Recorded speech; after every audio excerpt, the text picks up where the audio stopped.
is a presentation of Sertoba Media and Comey Media Incorporated. CFL Week 7 is in the books. We recap that and preview Week 8. We also discuss the 5 teams that have absolutely zero chance of making it into the Super Bowl championship run this season, as well as we have an ESPN analyst that says the Cowboys have the worst running back unit in the NFL this year. Do we believe that this is a spot-on analysis, or will they be able to prove the world wrong this year? Along with the Dolphins' defensive man Shaq, Barrett announces a stunning retirement in the NFL that sends ripples around the league. All that and more on this edition of Total Football Talk.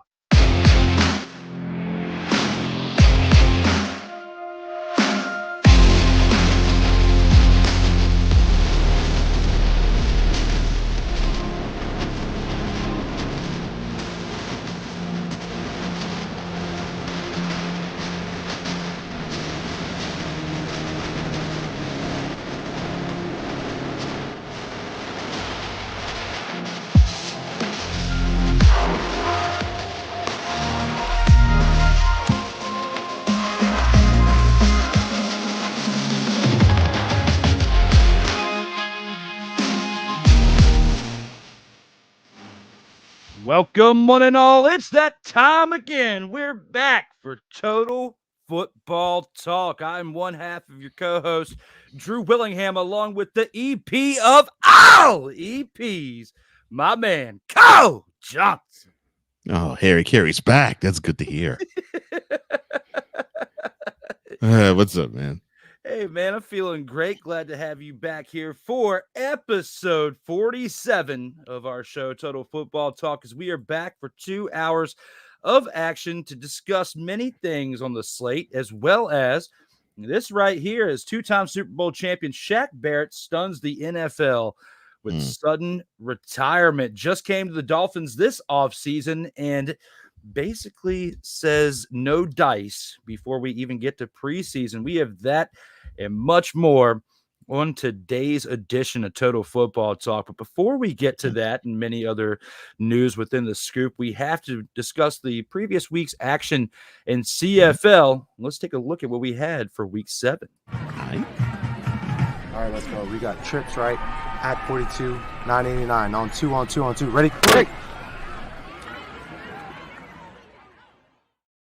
This past week in the CFL, we had quite a bit of matchups to take a look at. And, you know, it's only 4 games, but there was a lot of action within those games. And on Friday, we actually had 2 games instead of the usual Thursday, Friday, Saturday, and Sunday matchups. And on this Friday with these 2 games, the first one we had the Edmonton Elks traveling to Ottawa to take on the Redblacks. The Redblacks win this game 20-14 at home. This is a repeat matchup as the previous week, the Redblacks had traveled to Edmonton to take on the same team. So we had a repeat matchup this week. The Redblacks take this one again, and Drew Brown was basically misery in motion as he had 257 passing yards with 2 interceptions on the day. The saving grace for this team really was not only their defense, but their running backs tallied 18 carries for 75 yards with a touchdown. Raquel Armstead had 12 carries for 53 yards of those numbers. Khalil Pimpleton, 5 receptions for 56 yards. And Justin Hardy, 5 receptions for 61 yards. Couldn't get the ball in the end zone, but the damage was done from that to help them move the chains to put them in position for 4 field goals on the day. Lewis Ward was 4 of 6 for field goals for 48 yards. Not stellar, but enough to get the job done. But the biggest impact this team had was on their defense. 2 sacks on the day with an interception by DeAndre Lamont. Got the Redblacks over the hump for that 20-14 victory. McLeod Bethel-Thompson on the other side for the Elks, 206 passing yards with an interception. Definitely struggled on this day. And the Elks running backs absolutely sucked on this day, Cole Johnson. 40 rushing yards on 12 attempts. We were not moving the chains whatsoever with their 3 downs to the first down for said team. Geno Lewis, 7 receptions, 74 yards, and Arkell Smith, 3 receptions for 40 yards, led the receiving corps. And the Elks defense actually put up a good fight, which is what kept them in this game. 4 sacks with 2 interceptions, one by Darius Bratton and the other by Kai Gray. When you take a look at this game right here, Cole, what are your thoughts when it comes to the breakdown of this performance by both teams? You hit the nail on the head. To me, the Elks defense did come to play. They gave you the pressure. They forced Drew Brown to have not the greatest of outings in the pocket, but they still couldn't come up with that W. And it's unfortunate that they lost their second consecutive game against the Redblacks in as many weeks. And it looked like they solved their problems defensively, but offensively they couldn't get things going. And I mean, I look at the fact that defense showed up, the running game did not. And to me, that was the difference, because the Redblacks did not play a perfect game, but they played good enough. And I think that's the best way you could put it. They played well enough to get the W, but they didn't play their best game to get the W, because their opponent on one side of the field showed up huge, but on the other side came up smaller than mini-me. That was great. It was great. And then, you know, I said that Drew Brown was like misery in motion, but technically both quarterbacks were pretty much misery in motion for this game, as they didn't have a positive effect in either side for their team. It was mainly, you know, for one side, for the Redblacks, it was their rushing and a little bit of their defense, which is what got them over the hump. The Elks, the only thing that kept them in this game was their defense. You know, the receiving corps put up some numbers, but it wasn't enough to get the ball in the end zone and make a viable effort to get this team a victory. This team now, through 6 games, Cole, it's played absolutely terrible. 0-6 through 6 games. It is absolutely ridiculous watching how this team has put the numbers up this year. And we've got some comments in the chat. Let's go ahead and acknowledge you guys. Ike's in the house, says, "What's up, fellas?" What's up, Ike? What's up, Ike? Appreciate you being here on this Monday afternoon, as well as the playmakers here. Total football talk. Yeah. Total football talk. Huh? Total football talk. Oh, yeah, man. Oh, Lord. You're going Trick Williams style. Okay.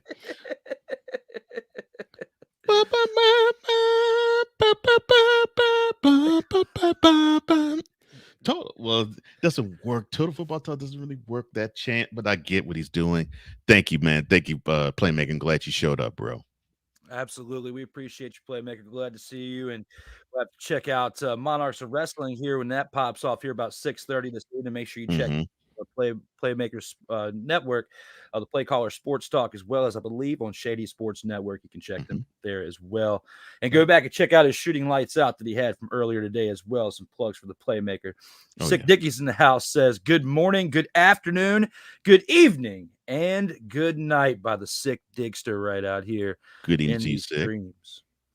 Yes, good evening to you, Sick, because it is around 10:30 where he's at right now. So he also says, "What's good, everybody?" Well, we appreciate you here this afternoon for us and this evening for you. Victor Locke says, "Good afternoon, gentlemen. Bow to both Sensei Drew Willingham and the EP of all EPs, Kyle Johnson." Thank you, Victor. It's good to see you again. Oh, my. Revved up and ready to rock on this Monday afternoon. Victor also says, "Mr. Sick Diggy, what's up?" as well as a good day to Victor Locke. And how are you doing, bro? Glad you guys are having fun out here and talking amongst yourselves out here in these streams. Keep things going, as we still have many games to cover in this show. And moving on from that first Friday game, there was another Friday evening game, and that was between the Winnipeg Blue Bombers, and they traveled to Saskatchewan to take on the Roughriders. This game was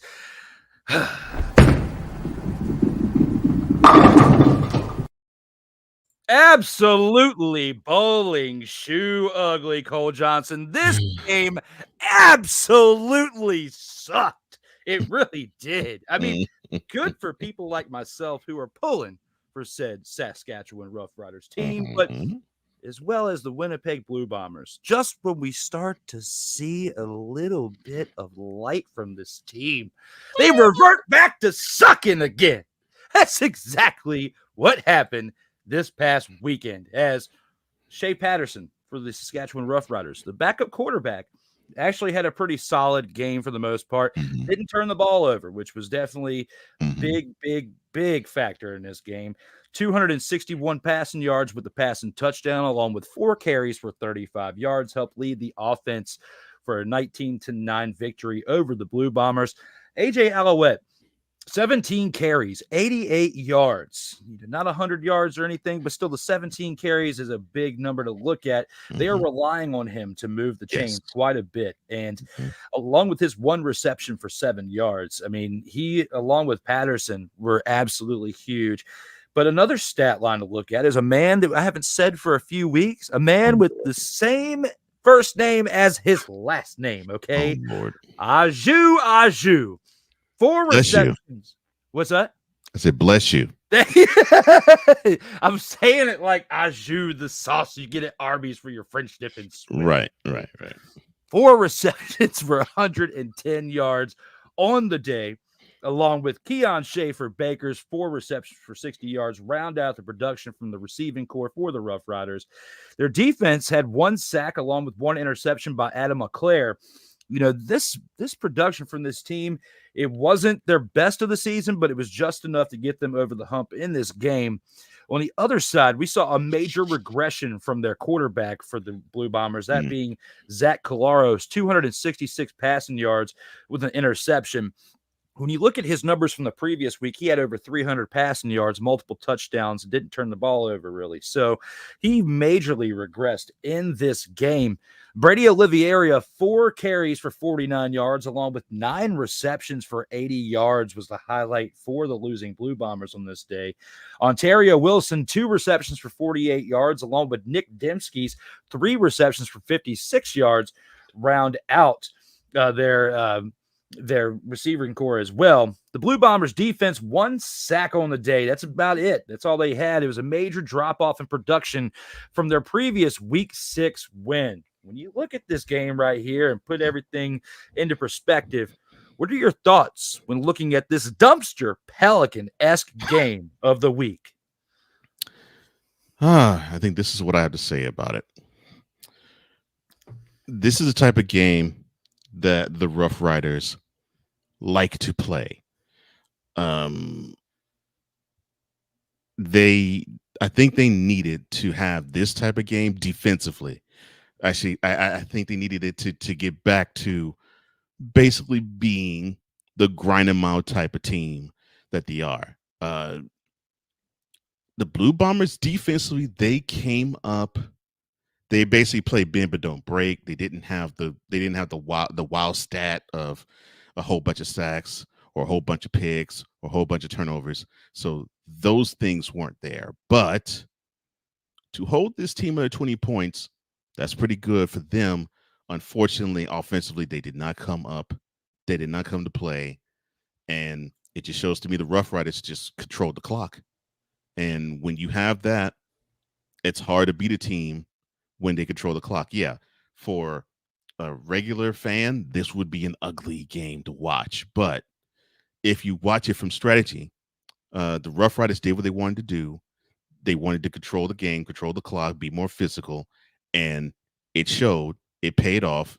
And although the Roughriders didn't have a great defensive outing because they didn't have the wild stats, holding your opponent to under double digits, a decent day at office for the defense. The offense could tighten up and do a little better, but I'm impressed by the fact that they decided to still run the ball almost 100 yards from Alouette, and that to me is the key. And if they keep going and keep bringing teams down to play ugly type of games like this, they can go far. No, you're absolutely right, especially when holding them under double-digit points. I'm basically saying dumpster Pelican-esque because you look at how the Blue Bombers had produced the previous week, and you would think they would have been able to put up a little bit more of a fight. I mean, their offensive Mhm. production was just very lackluster when you compare what they did the previous week to this week right here. And breaking down each quarter, I mean, it was tight going into halftime. It was only tied 66 going in halftime. It wasn't like they had pulled away early and then the Blue Bombers were trying to come back towards the second half. The Rough Right. Riders did put up 7 points in the third quarter. They were up 13-6 by the end of the third. But by that point, even though the Blue Bombers put up a field goal, they couldn't put up enough to catch up to the Rough Riders, as the Rough Riders put up 6 points in the fourth to keep it to a 19-9 victory. So I'm with you on, to the average person looking at this game, it probably was lackluster, but I'm thinking more along the lines of what they did the previous week. And I kind of expected a little bit more, like it was some type of resurgence that they were going to start on from week 6 up. The Saskatchewan Roughriders were humbled in their previous game when they lost after winning 5 straight games. This, I believe, was the turnaround to get them back on track, as they are now 5-1 and still at the top of the league, along with the Montreal Alouettes for only having 1 loss on the year. And the Redblacks are knocking on their door right there with the 4-2 record. So for the top of the league to decide who's going to be winning the divisions, it's still very, very tight early on. The Blue Bombers, pretty much, right now, they're not mathematically eliminated, but they're cruising closer and closer to that stat line each and every week, especially when you have production like this out of your team. Yeah, I think Blue Bombers, they're teetering toward now the spoiler part of being of what they have to compete with for the year to sort of make their season mean something, because that's what they have to do now. And if they can, and if they can tap into what they have done the previous 2 weeks, maybe they can still salvage this season. But this was an opportunity to actually show that, okay, well, this 2-game winning streak, well, it might mean something. Yes, we're going to Regina, and we're playing a team that only has lost once, and you're playing a team that lost that 1 game the previous week. So they're going to have a little nastier chip on shoulder, but we still can see how we can measure up. And although, like I said, the defense held the Rough Riders under 20 points, the Blue Bombers offense just simply did not come to play, and you can't have that happen. Not against a good team like the Rough Riders. You got to make them defensively be on their toes. And you almost had enough energy to where they could be. I mean, you only allowed 1 sack. You only turned the ball over once. So you had the ability to put them on their toes, but you didn't keep them there. And if you were to have done that, I think we would have seen a different outcome. But unfortunately, the Blue Bombers did not offensively come to play. And the Rough Riders did defensively, and they did enough defensively, and they did enough offensively to get the W. It's going to be interesting to see how things pan out for the rest of these teams, as we are pretty much at least a third of the way through the season with a lot more to go. It's looking pretty good for one team, not so great for another, but we look forward to covering the rest of that as this season unfolds. Moving on to the Saturday game, as the Toronto Argonauts travel to Hamilton to take on the Tiger Kitties. We've talked about how this Tiger Cats team has been performing very underwhelmingly for this season. And before we get into the Tiger Cats, I do want to at least bring up some of these comments that we've had while we were talking about this last matchup that we had. And it looks like the Playmaker saying, appreciate Cole being on the show. Episode 50 of season 2 will be the start of the Olympics. And thank you for having me on the show, Playmaker. It was great to be on Shooting Lights Out again. We got Sam in the house. Says, what's up, gentlemen? What's up, Sam? It's good to see you. Did great on In or Out last Monday. And I'm looking forward to see what else you come up with Shady Sports, bro. Yeah, definitely. They've been crushing it over there. Talking about a lot of the indoor football league happenings around football, and definitely they've got probably, I'd say, out of all the coverage, one of the best coverage of indoor football leagues. So keep up the great work, guys. You guys have been crushing it. Sam says, "How about those Tiger Kitties?" Yep. Let's go. Ottawa covered them since 2021, but they've never won more than 4 games since 2018. Maybe I'll get lucky this season, he says. Yeah. Well, I mean, I think they're on their way to winning more than 4 this year. So they got 4 already. Yeah, I was gonna say they got 4 now. So they'd have to crap out and just simply just tank and just give you goose eggs the rest of the way. So what if they did though? Oh, I'm not. Hang on. Knock on some wood over here. All right, wood knocked on. All right, I don't want to see that happen, but that would be one developing story had that happen for the rest of the season. Look forward to seeing what they do for the rest of this 2024 year. Sam says, thank you, sir. Well, as always, we drop the love when needed and warranted out here in these streams. And he says, I won't hold my breath. Laugh out loud. Oh, Lord. And as always, whether you're watching this on Comey Media or Sartoba Media, make sure you subscribe now and never miss out on new content, whether it be from this show, Total Football Talk on Mondays, In or Out Sports Debate, or the BS3 Morning Shift with Cole Johnson every weekday, Monday through Friday. You can catch that at 8 a.m. Eastern Time. I myself am 3 episodes behind, but I will be catching up on that unit probably later this evening while I'm editing this show to bring it to the radio airwaves for tomorrow. But guys, make sure you check that out again. That is a BS3 Morning Shift with Cole Johnson. You can check that out every Monday through Friday, 8 a.m. Eastern Time, available on Roku, BS3 Network, and on YouTube. You can check it out at the BS3 Morning Shift with Cole Johnson's YouTube channel as well. Support my man. Give him a like, share, and subscribe, as he has got one fire morning show. Thank you, sir. I appreciate that. As always, brother. And when it comes to that, we were talking about, before we brought in the comments from the fans, we got to talk about this Toronto Argonauts traveling to Hamilton Tiger Cats matchup on Saturday. And Bo Levi Mitchell puts up 270 passing yards, a touchdown, and an interception. Even though the interception hurt him a little bit, it wasn't enough to cause them again in this game as they won 27-24 at home. James Butler puts up 11 carries for 50 yards, along with the touchdown that he did on the ground, with 4 receptions for 53 yards in the air as a receiver. Shamar Bridges, 9 receptions for 113 yards with a touchdown receiving, as well as Keandre Smith, 5 receptions for 52 yards on the day. Tiger Cats defense, 2 sacks with an interception by Kenneth George Jr. Sounds like somebody who'd be selling you insurance and not playing football, but he's out there doing his job and doing it very, very well.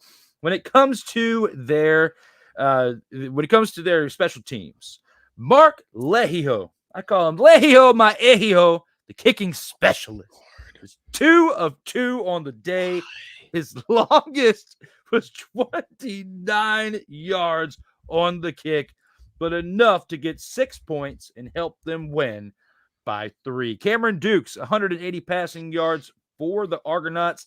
Also was subbed out for Nick Arbuckle midway through the game with 118 passing yards, a touchdown and an interception by him as well. Kadeem Carey has had his load is expanded as the running back for the team, as he had 11 carries for 66 yards on the day with a touchdown. DeMonte Coxey had 5 receptions for 87 yards, along with Devarius Daniels, 4 receptions for 44 yards and a touchdown. The Argonauts defense, 2 sacks and an interception by Deshaun Amos. It's either Amos or Omos, like in WWE. WWE. Mm-hmm. So when you put all that in perspective, thinking about what the Tiger Kitties did in this game, getting their first win of the year, looking at their play by their quarterback, looking at how their Leo Maeo kicking specialist performed in this game, what are your thoughts when it comes to this game right here? I think this goes to show that if you offensively can still keep going, you can, chip away and chip away and chip away. You can finally break through. And I think this is what happened with the Tiger Kitties. Lord, why? But they chipped away, and I think they broke the wall, and they broke on through and they actually got to a W. It also helped that you didn't have as great of a performance on the other side with Argonauts offensively, and they weren't quite solid. They were good, but they weren't solid enough. And I think when you either have a quarterback that's injured or a quarterback that gets replaced, that does speak to continuity and chemistry issues. That right there is the biggest sign for me that the Argonauts, I think, they thought they could just roll their helmet on the field and they'll have a W in Hamilton, and it just did not work like that. And would I like to see more out of the Tiger Cats? Yeah. I think their running game needs to be a little more pronounced. Passing effort was good, but not great. You got a touchdown, but you also got an interception. So that needs to be cleaned up. But both teams defensively, they bent and they broke to a degree, but both of them got 2 sacks, both of them got a pick. So they showed up, but they didn't show up enough. But they equally showed up not enough. So it would just depend on which team was going to get that one extra play, and it turned out to be Hamilton.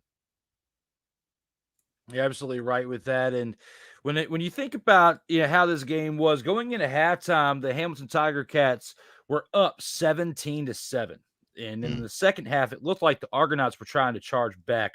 As in the third quarter, the Tiger Cats did beat them 10-3. In that quarter, they were up 27-10 after 3. It was the Argonauts who then put up another 14 points in the fourth quarter, shutting out the Tiger Cats. It looked like there was a possibility they could come back.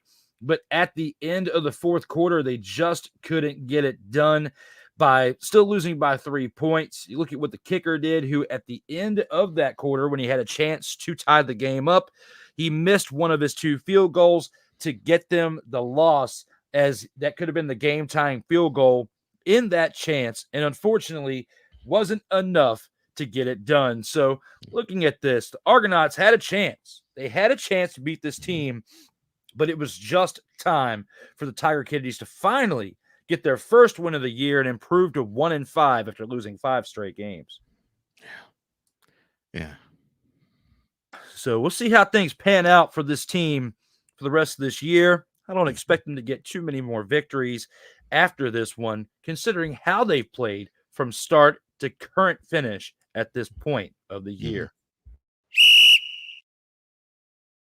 And we now have to review what we would like to call the game of the week for Total Football Talking. That was actually the Sunday matchup between the BC Lions, who traveled to Calgary to take on the Stampeders. What a game this was.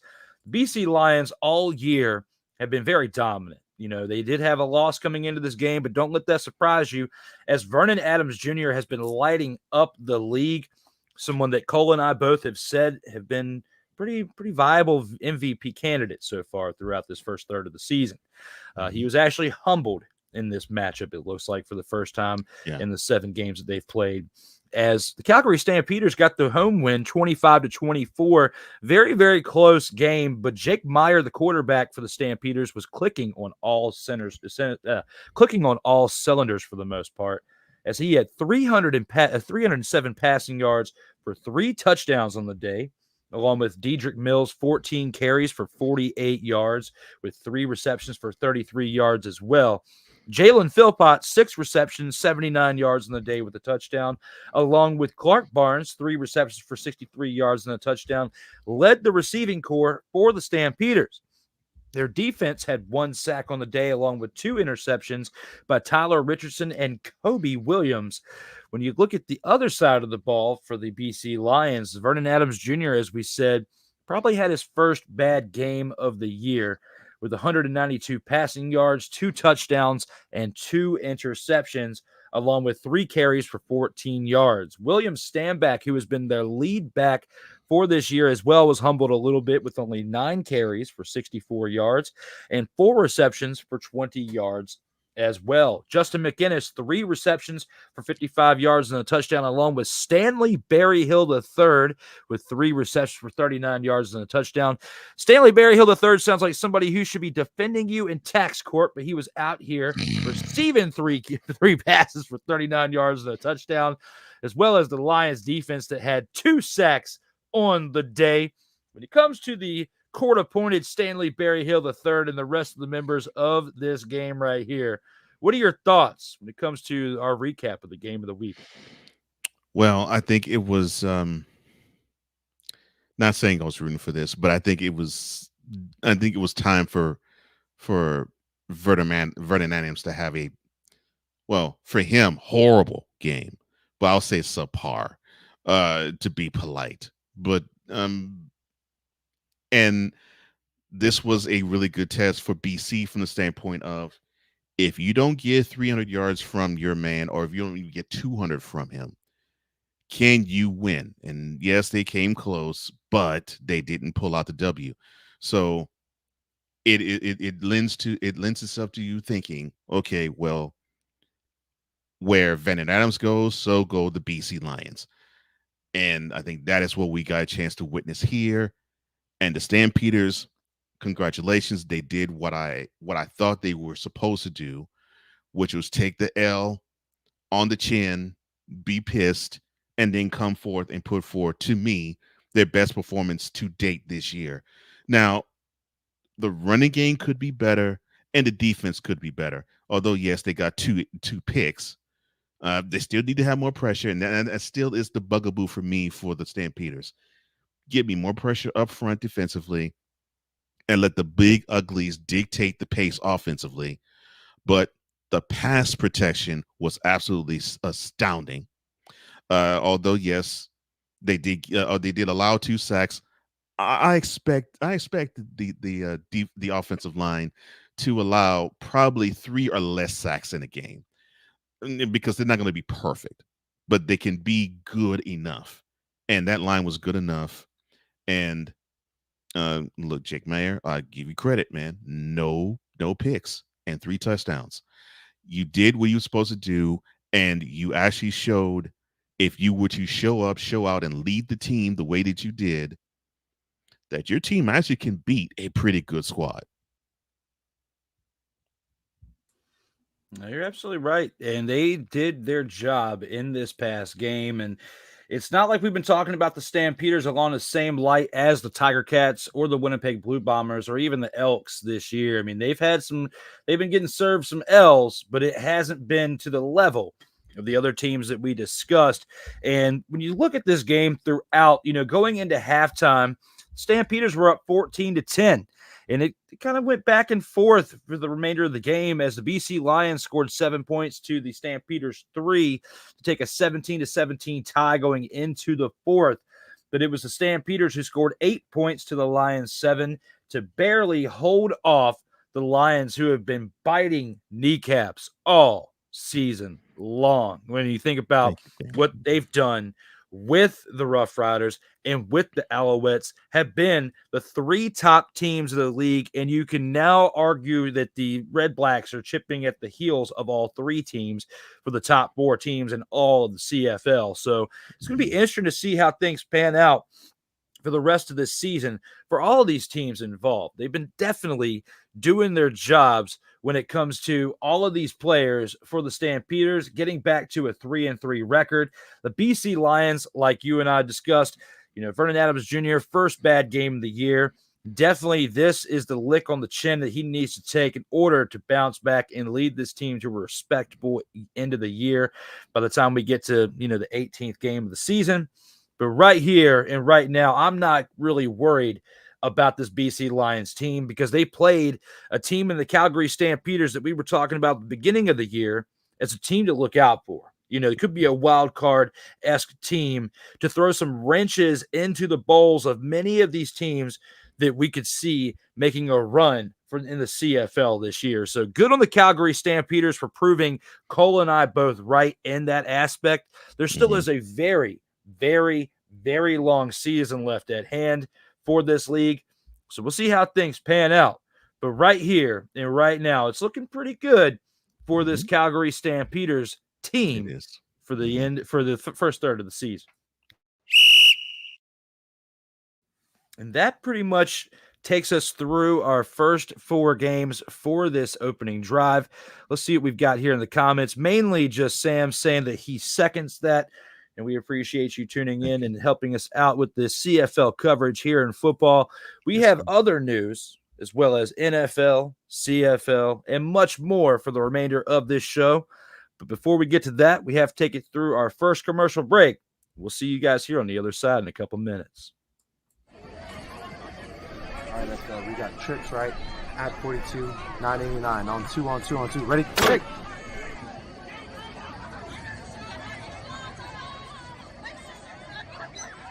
We're just getting started. Total Football Talk will return right after this. Whether it's news, the largest egg producer finds bird flu in chickens at a Texas plant, weather, devastating tornadoes rip through the heart of the United States, inspiration, a breast cancer survivor completed the journey of chemotherapy and now begins a future one of matrimony or sports. Michael Jordan is shown on a photo with Diddy. LeBron James has a video extolling the virtues of a Diddy party. This has been yet another beating a dead horse presentation. We got you covered. BS3 Network, in association with Comey Media Incorporated, proudly present The Morning Shift with Cole Johnson. Live every weekday at 8 a.m. Eastern, 7 a.m. Central.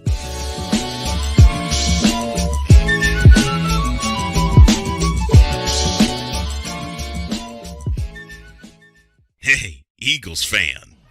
Join my man Cool McCain and a host of others as they break down every single game, every single week in an objective manner, and also from a fan's perspective as well. Remember, this cast feels just like you. Nobody likes you. And you don't care. Fly, Eagles, fly. Eagles Elite Podcast, every Wednesday at 8:30 p.m. Eastern on YouTube and other podcast outlets.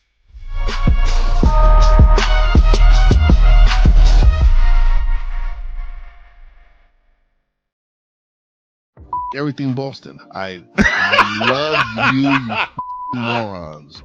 You kiss from the block, new edition. Dear whatever the law firm is.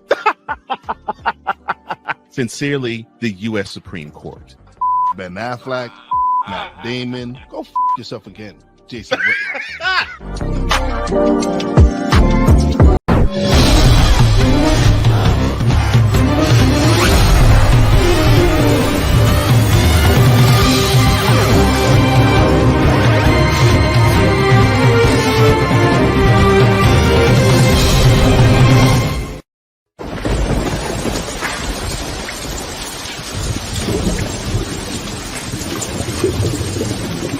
Welcome back to Total Football Talk, your source for hard-hitting gridiron action. We are back for episode 47 today to discuss many things, along with the two-time Super Bowl champion Shaq Barrett stuns the NFL with sudden retirement. Cole, we got many things to discuss moving forward, and with that being said, let's go ahead and take this into the gridiron scoop to see what we got in tap with this section.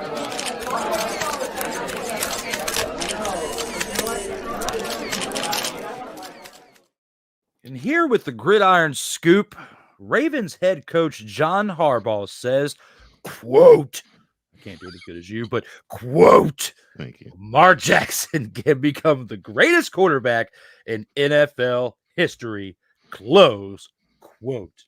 Do you believe that this statement will become true? And how many Super Bowl championships will it take to accomplish this feat?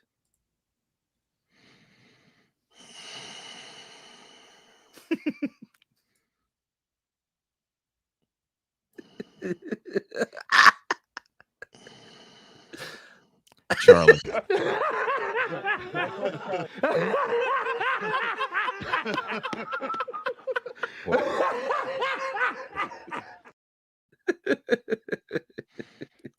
But I mean, having John Harbaugh say that, it really shouldn't shock any of us. It shouldn't come as a surprise.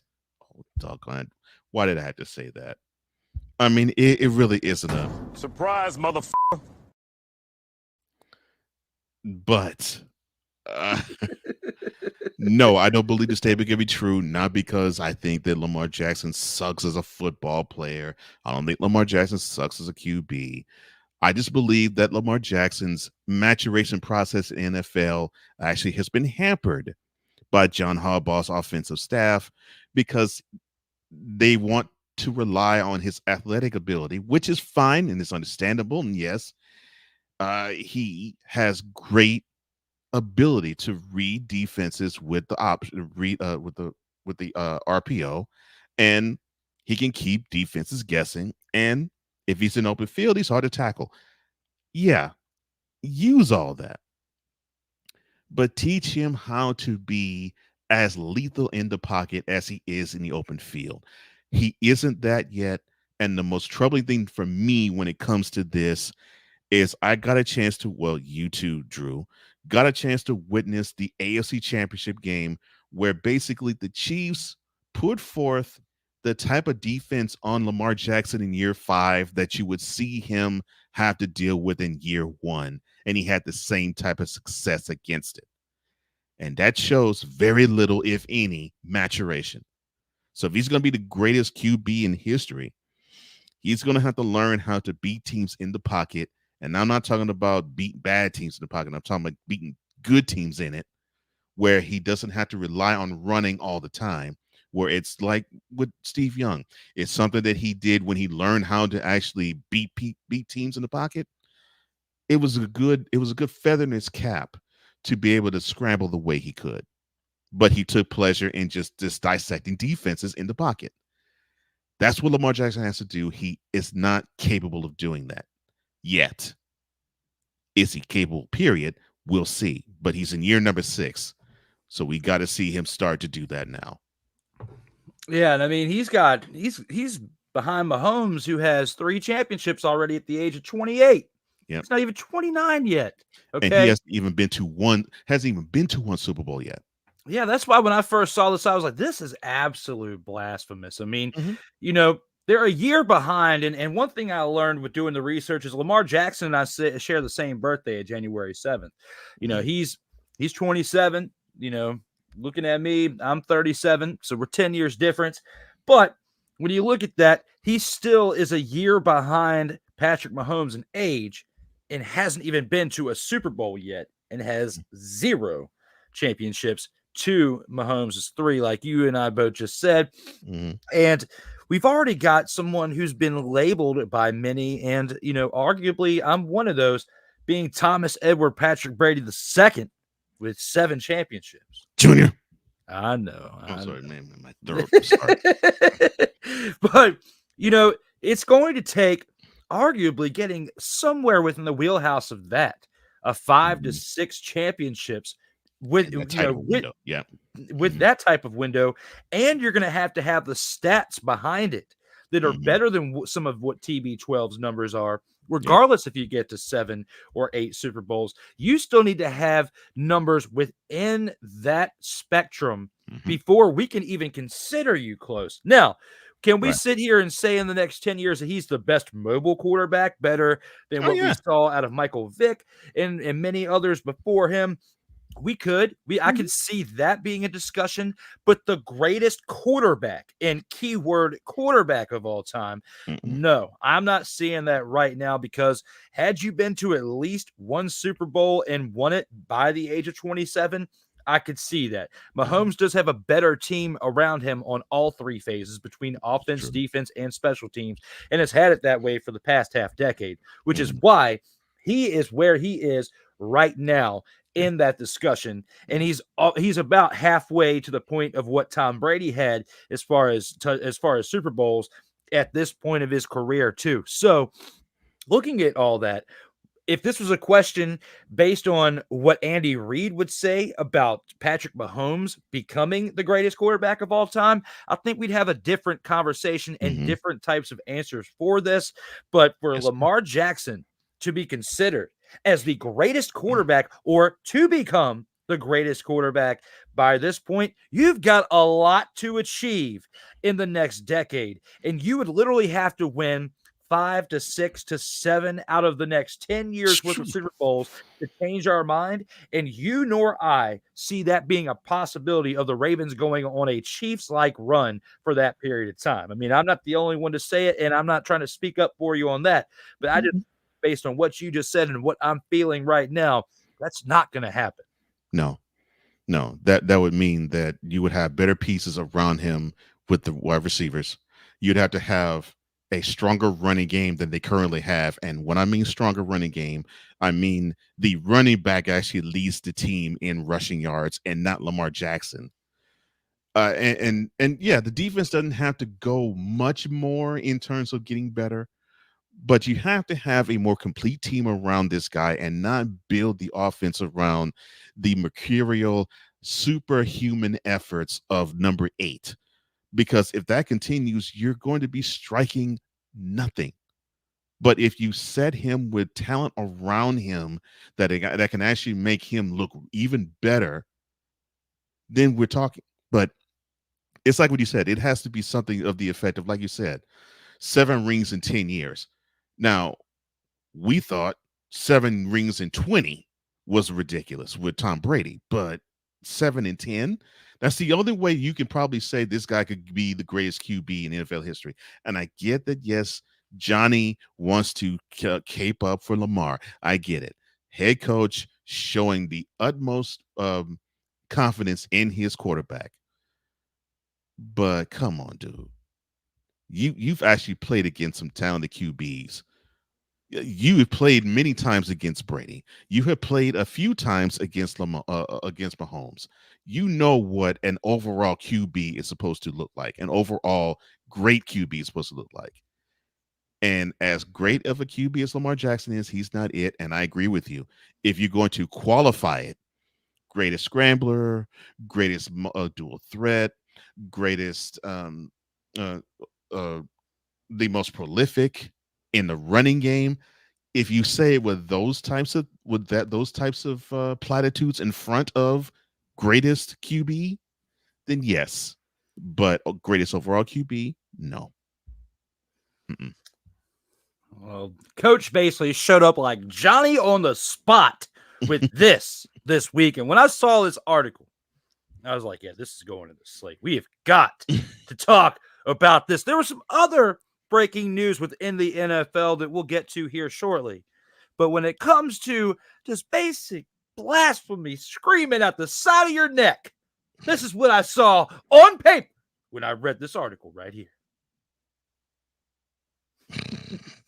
Yeah, it's sad, man. I'm like, oh, come on, John. You've seen more football than I think for us to think that you believe this. You don't believe that, man. No. You don't, John. You don't believe this. There's no way you believe it. No, it could be somewhat like a motivational boost for Lamar Jackson, probably to help elevate his confidence. But, you know, to be honest, in the years we've seen this man play in the league, I don't recall any type of production from Lamar Jackson in the fact that he's displayed any type of lack of confidence, Cole. I don't see whatsoever in Lamar Jackson's play. In some cases, when it comes to his running, he might be overconfident. He might not be, he might need to reel it back in a little bit. Like there's some others out there that have to reel it back in when they chop at the bit a little bit too much. And that comes from John Harbaugh. In this moment, we need to get him to reel it back in and just say, come on now. We see what you're doing out here, but we need you to take it back a notch. Please out here in these streets. Please do. No. With that being said, let's go ahead and see what the fans got to say here in the comments. Cool McCain is in the house, says Afternoon Brothers in Broadcasting. Good to see you, brother. Cool and I had an interesting debate here recently in Yeah, I saw. of the morning. Mm-hmm. I will touch up on at some point. Right now, we're going to take a break from that table that for right now, not here on this show. But he knows exactly where I'm coming from with that, as he says that he agrees with Cole in this moment. Sick Diggy says the clip Wise going off on the whole of Boston is simply priceless. It absolutely is. And every single time we play that commercial in the background, just so you guys know, here's a little bit of inside information. I am rolling on the floor laughing every single time I hear it. You hear expletive Boston. Bleep Boston. Like, yes, that right there gets me every single time because I feel the same way as he does. That's why he's got, and I'm saying he, pointing over at him, Cole Johnson, has not one, but two unhinged co-hosts twice a week he gets to perform with each and every week. Oh, boy. Yeah, you're right about that. We keep things interesting for you out here, brother. Yes, That's the important thing. Yes, you do. Yes, you both do. Never a dull moment with Wise El Jefe or myself. No, never. Guys, keep these comments coming. We look forward to acknowledging them throughout the rest of the show. We do have one more topic here in the Gridiron Scoop. With that being said, let's take this to some CFL action once again. And, we discussed McLeod Bethel Thompson and his team being the treacherous Edmonton Elks as they cannot get a win to save their life this year. And he says, quote, "It's disgusting," end quote. Elks McLeod Bethel Thompson calls CFL schedule a, quote, "travesty," end quote. Blames short week for serious injuries. Do you believe his words are true for not only the team's plaguing injuries, but also an impact towards their lack of success this season? Yeah, but this is what you signed up for. I'm sorry. I would love to have some sympathy for you, Mr. Bethel Thompson, in this regard, but you pretty much knew that you were probably going to be playing one game a week, and unfortunately, you might have a game where you play Sunday, and then you might turn around and play another game in 4 days. It sucks, yes, but this is when you have to get together with your bros and get together with your peers and say that as a unit, you will not accept these types of games because it is taxing on your body. But unfortunately, you see, Mr. Bethel Thompson, we have the same problem in NFL too, because let me see if I could put it in a polite way. The players more than likely to be polite. The players don't have balls in NFL, and you see what's happening with them. They're playing these types of games, 2 games in 4 days, and you actually have QBs who can be concussed in the Sunday game and then concussed in the Thursday game. So this is what happens when you as a player and you as a player group do not stand up to ownership and to the league and to the league office and say, you got to take better care of us. Is it unfair? Yes. But guess who made it unfair? Look in the mirror, sir. That's right. You did. I love it because, yes, the team, when you look at strength of schedule, we discussed that in all facets of sports, whether it be football, baseball, anything out here, soccer, hockey, anything. There is different parts of the year where each team is going to be affected by the schedule. Now, just because your first third of the season is probably one of the hardest schedules in the league doesn't mean the remaining 2/3 of the season is going to be that. Yeah, it's rough. Right. Now, does it set a bad tone for you to have the roughest schedule for the first third of the year and to where injuries culminate? Yes, because then you got to try to recover and make it back to make a run before the end of the year. But if your team was destined to make a run regardless, of whether you had short weeks at the beginning, short weeks in the middle, or short weeks at the end. If your team is talented enough, you're going to be able to get through those hurdles and be at the top of your division and make a run regardless of no matter where the strength of schedule affects you beginning, middle, or end of the year. So just like you said, this is just a bunch of hot air coming into the microphone, basically trying to excuse, because that is the problem with millennials and Gen Zs and the future generations. As you know, Sam and I, we discussed this last week, kind of like unicorns, because these types of people within millennials and Gen Zs and beyond, as we go for, they want to justify everything. They want to give a bunch of excuses as to why this and this happened, rather than sitting up here and saying, I apologize. We just absolutely suck. That's why we're 0-6 right now. Not because we have a schedule that's affecting us, and that's why we have injuries. Regardless if it was a schedule, you were destined to have these injury problems, regardless if you had short weeks or big weeks, in between or average. I think that this is just another way to try to sweep it under the rug and justify why they're terrible, instead of saying we need to work on this, and this in order to improve from where we are, instead of taking the easy way out and trying to justify everything. Yeah, and that is the problem. And that is how it is supposed to be seen. You can gripe and whine and kvetch all you want, but the fact of the matter is you're playing a physical game. And whether you blame a short turnaround, or you blame you're playing the Alouettes 1 week and then the Lions the next week and then the Roughriders the next week, whatever it is, however you want to slice it, you're going to have to deal with some tough stretch no matter where in the schedule it is. So will it be unfair? Yeah, but it will be unfair equally, it looks like to me, with all the teams in the CFL. So I don't see an issue with that. I don't think this is unique to the Elks, Mr. Bethel Thompson.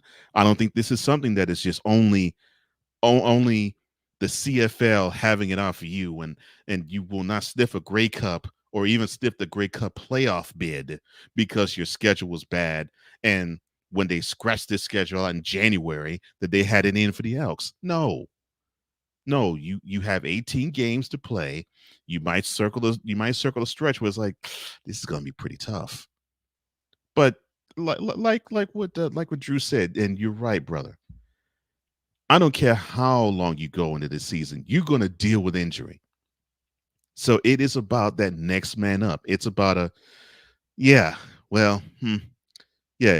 unfortunately, this man goes down. Okay, well, then the next man has to step up, because guess what they don't do? And this reminds me of when you hear fans say, well, if this person was healthy in the playoffs, we would have won that game.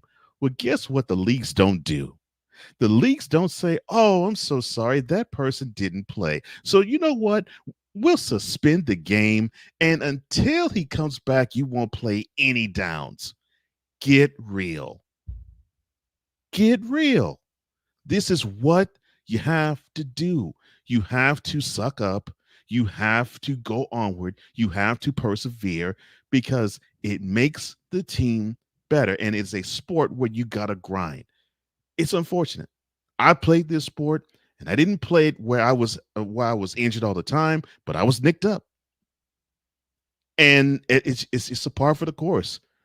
You go through basically 65 car wrecks in a game. So you're bound to be hurt. You're bound to have some nicks. And some nicks are going to be worse than others. That's just part of football. Sorry, buddy.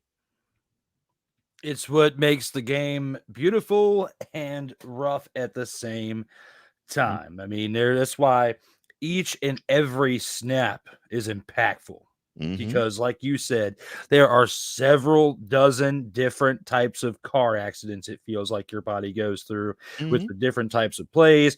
You juke one way or you juke another. Each way is going to be different of an effect on you. Yeah. The question is with is if your players can withstand the punishment. And that's what makes you a champion by the end of the year. You were able to withstand each and every bit of punishment throughout the regular season, the playoffs, the championship game. In this case would be the Grey Cup and so forth. So we'll have to see how things pan out for this team by the end of it, but it doesn't look good as they're already 0-6. For the Elkamos, they need to get things back on track or their season was over before it began. We got a comment from Sick Diggy says, a football season is basically a war of attrition, injuries, and testing times come with the territory, to basically compliment what you and I just said. And I agree, Sick, that it is. It is. I mean, it literally is a survival of the fittest and is a war of attrition. I mean, it just is. I don't care who you are. When you put on the pads, you put on the cleats, and you put on that helmet, you know that you're not going to walk back feeling as good as you did walking into the game. You just know it. You're going to have a couple of bruises. You're going to feel a bit beat up. That's just how the game is. Yeah, no matter if it was football when I was playing in my younger days or even baseball in my 30s, which is insane to think that I was still doing that full time up until what happened last year. It's taxing on you, man. It really is. And in baseball, it's not, as physical as football, but you have the elements of the weather that take effect on you because summer's the hottest point of the year. Standing on a baseball field for 3-4 hours at a time, sitting. Yes, very treacherous. Football, for CFL is arguably similar to baseball because they're playing during these parts of the year, except for from what it looks like in the research I've done in these areas that they're playing from the 9 cities that happen for Canadian football. It doesn't appear to be as humid as certain areas here in the United States because of the where they're at geographically. Okay. If football and if the NFL played from starting in June instead of September, we would see a spike in injuries because of the fatigue, dehydration, which it's good for the UFL to end when it does, because the UFL is pretty much wrapping things up around the time it starts to really, really spike in numbers for the Heat. I think the one team out of all the teams for the UFL that would have a hard time if they made it that far into the championship game, which they did last year, would be, Washington's team. Looking at where they're at, it's very close to Virginia, which Virginia is known for its dry humidity. You and I have talked about it on several occasions about how it can be 90 degrees, but it feels like 115 because of the humidity. So looking at that aspect there, I'd say it's the Canadian Football League is the only one that can really survive during this type of year without having a huge number of injuries related to cramping, dehydration that could even lead into even more serious injuries based on how your body reacts to the heat. So all that being said, very well on that statement right there, Sick, to compliment what we had just said. And Sick also said, let's not forget about the guys getting their bell rung or concussions, he says at Cole Sports. Yeah. And that's real. I mean, why do you think the NFL every single year has to go through the thought process of crossing their fingers and hoping that they could sell this game to the young boys that are coming up, the ones who are 7, 8, 9, and to sell their parents, this game actually is pretty safe, and we're taking measures to make it safer, because they don't want you to admit that. They don't want to admit that, well, you play hard enough and you get hit hard enough, you might be concussed, and you might be concussed more than once. And the NFL doesn't want parents of children to hear that. They want their game to keep growing. So they want to say it's friendly. But let's not make any let's not make any bones about it. It is a man's game. I don't care how old you are. It is a man's game, and you got to come up with the physicality, whether you like it or not. No matter the position. It could be kicker, it could be quarterback even. of course, I played offensive line, so it gets no more physical than that. So you have to deal with the physicality, period. And if you're not able to deal with it, step aside because there's someone else who will. Yeah, football was a little different back, at least, from your day to my day. As I played offense it was a little different. bit. Played offense a little bit. I was a center for a little bit, and then they had the nose tackle position, which you don't hear called anymore on the defensive side. Yeah. So, playing on both sides until I finally phased myself out of football and focused more on baseball. But looking at this, absolutely right with both statements you just made, Sick, when it comes to not forgetting about getting their bell rung or concussions, as well as, it's a war of attrition on the other side as well. Sick, keep those comments coming for both Comey Media's channel and as well hopping on over to Sertoba. I see you on both sides over there, Sick. We appreciate you. But we also have a little bit something else to discuss before we go to our next commercial break, and that is one of my favorite parts of the week. And that is Dog of the Week.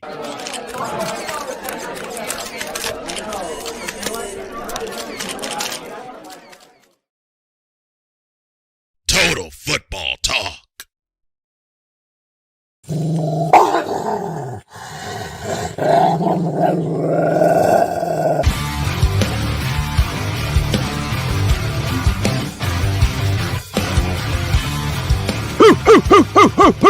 Where my dogs at?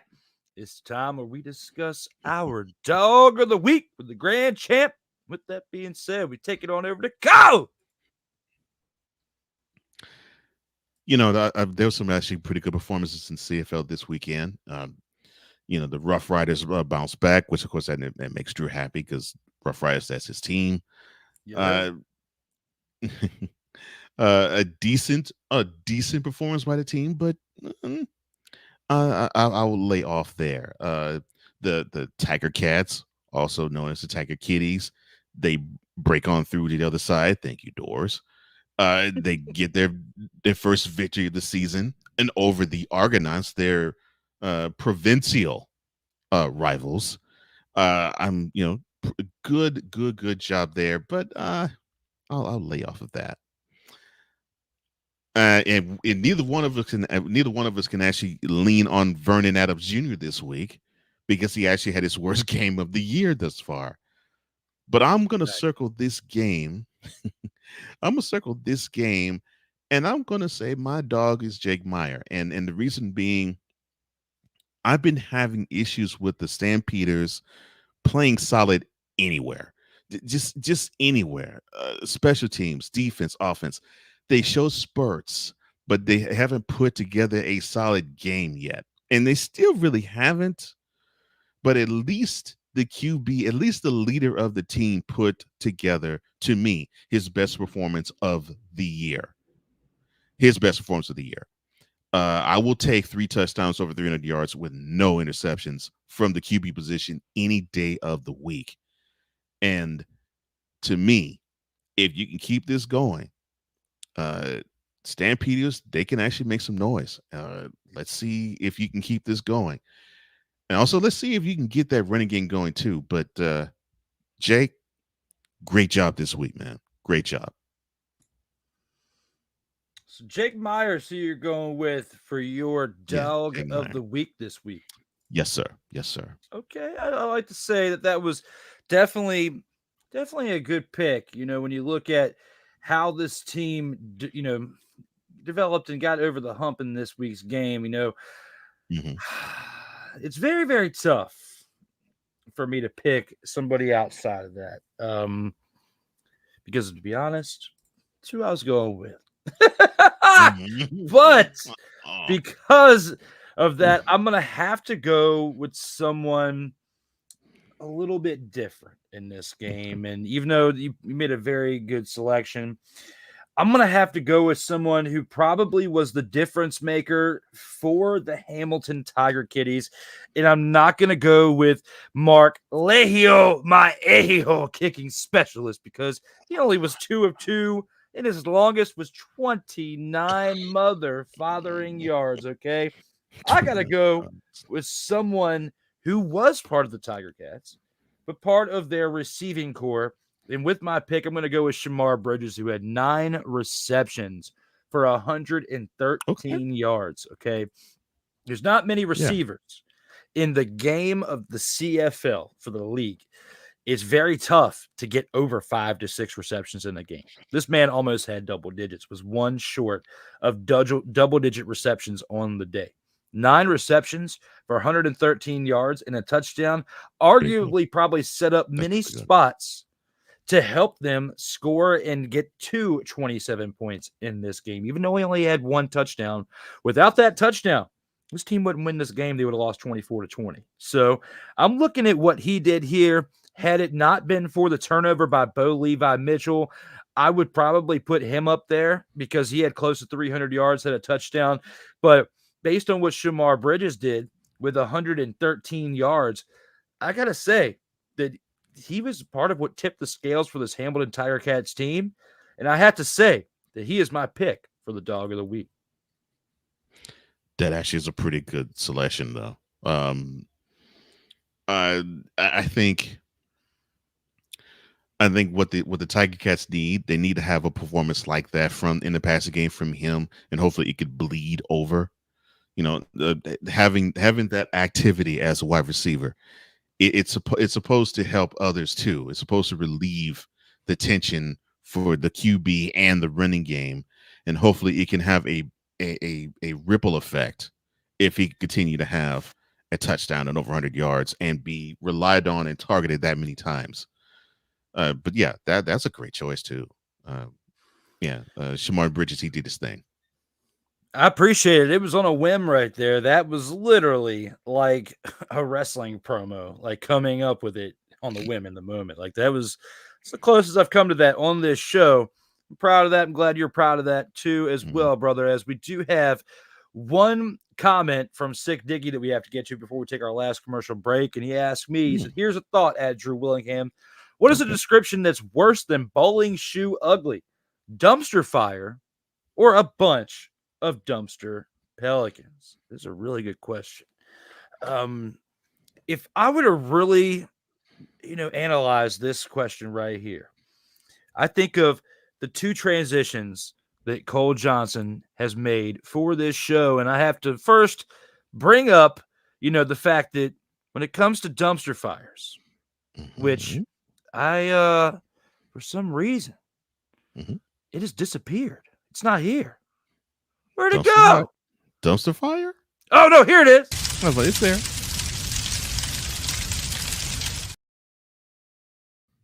When it comes to that, or when it comes to this, when you think about all of the descriptions I have given when it comes to this particular slide right here, they are like web gyms in baseball. I would have to say it's the dumpster pelicans, that the bunch of them is far worse than a dumpster fire, even though they're arguably similar. When you think about, we have a ranking system for dumpster pelicans. It is that bad. We have to say that the ranking system for dumpster pelicans is far, far worse than having a dumpster fire rolling down the river of a flood in the moment.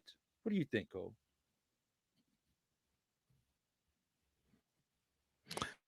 Let me see.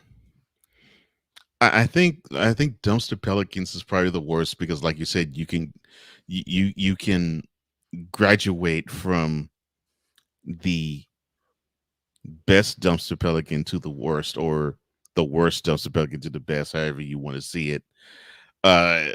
Because to me, I wouldn't want to be any person or any animal or any living organism to be on a city dump or on a landfill.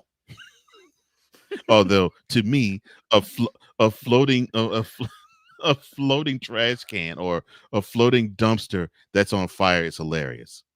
That to me is disgusting. A bird on a landfill. I'm looking forward to when we can get back to our ranking system for the Dumpster Pelicans. We're not far enough into the CFL season for me to really go into an in-depth analysis. Once we get to about the midway point of the year, I'll start giving you a little bit more of an in-depth analysis when it comes to the ranking of the Dumpster Pelicans. But right here and right now, that was a great question, Sick Diggy, and one that you'll have to stay tuned. And to be able to stay tuned, whether it's through Comey Media or Sartoba Media, make sure you subscribe now and never miss out on new content. Guys, we got to take our last commercial break for this show, but when we come back, we got 3 great topics in the featured attractions for the NFL, as well as we have to preview Week 8 for the CFL. We'll see you guys here on the other side of our final commercial break. Coming up next, the featured attractions. This is Total Football Talk. Comey Media Incorporated, creating content magic in the real world. In a world where chronicles of the past are brought to the streams, whether the content is relatable or completely beyond your realm of life, there is no shadow of a doubt that this show is absolutely full of shenanigans. Get ready for D. Willie in the evening, this Sunday at 10:05 p.m. Eastern. exclusively on Sartoba Media, where the struggle is real to be awesome.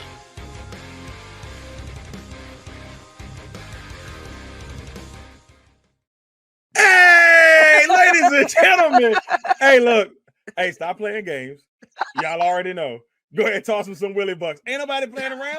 Hey, $ D Willie 87. Go ahead, hit him up on the Cash App, and go ahead and give him some Willie Bucks. Look at Drew looking stoic, ladies and gentlemen. Stoic on that $10 bill. So go ahead, slide my man over some Willie Bucks, and we good. That's all I'm saying. We good. How about some Willie Bucks?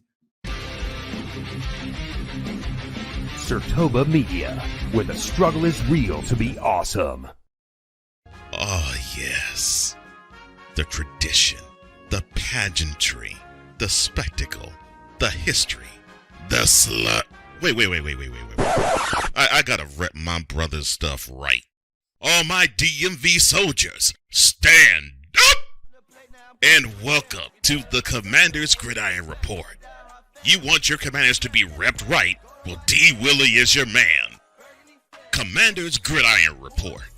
Every Tuesday at 11:05 a.m. Eastern, 10:05 a.m. Central, on the Sartoba Media YouTube channel. Music by J. Cool. Where my soldiers, right side, commanders. Where my soldiers, left side,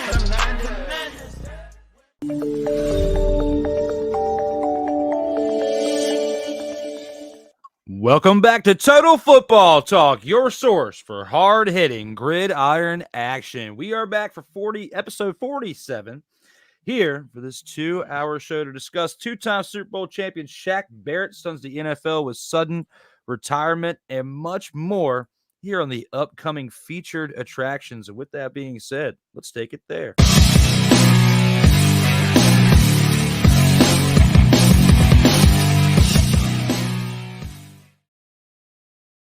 Without further ado, based on what we have for this lead graphic of our episode today, let's talk about this one right here, Cole. Dolphin Shaq Barrett stuns the NFL with sudden retirement. Did the two-time Super Bowl champion accomplish enough on the NFL gridiron to lock down a future Hall of Fame induction, in your opinion? What are your thoughts? Man, I hate to really be this way. No, and not that I don't think he didn't contribute. I mean, he did. I mean, he was part of. I know he was part of the Bucks championship recently, and he was that underrated pass rusher that you overlooked until you had to go against him. So he had a presence, but I'm not quite sure he had a good enough presence in the short amount of time he was in the league for me to say, yeah, he will get that yellow jacket. Now, would I like to see him get it? Definitely. You played in this league, you earned your time, you got 2 rings out of it.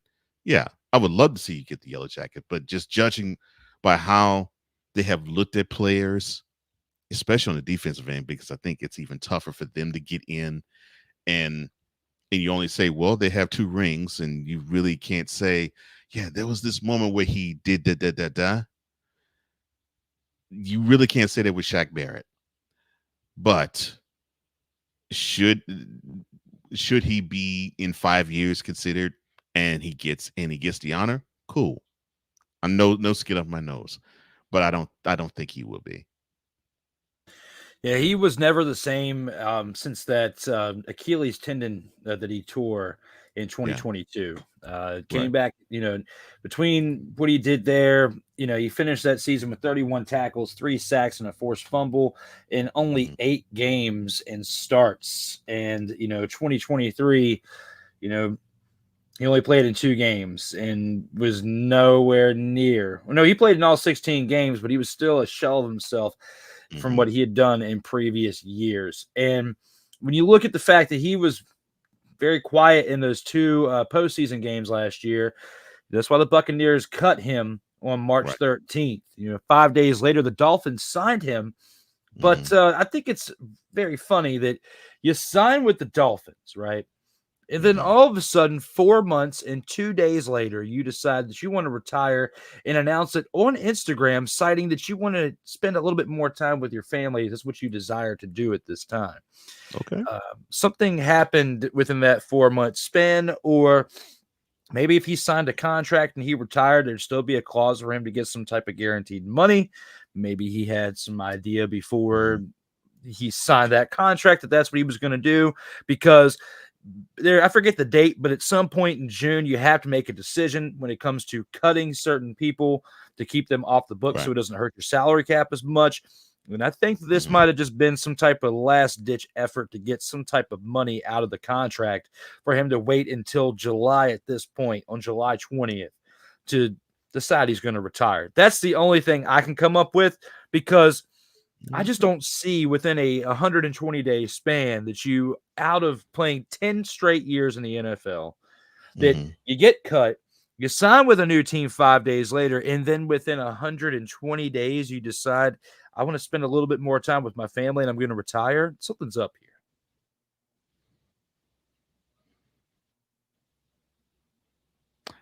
Oh, I'm not debating that. And it might be a money play.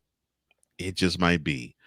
But I think I hate, man, and you hear me talk football at times. I think you all probably think that I'm so callous when I do have these takes, but it's just the truth when I say that the greatest ability for any player is availability.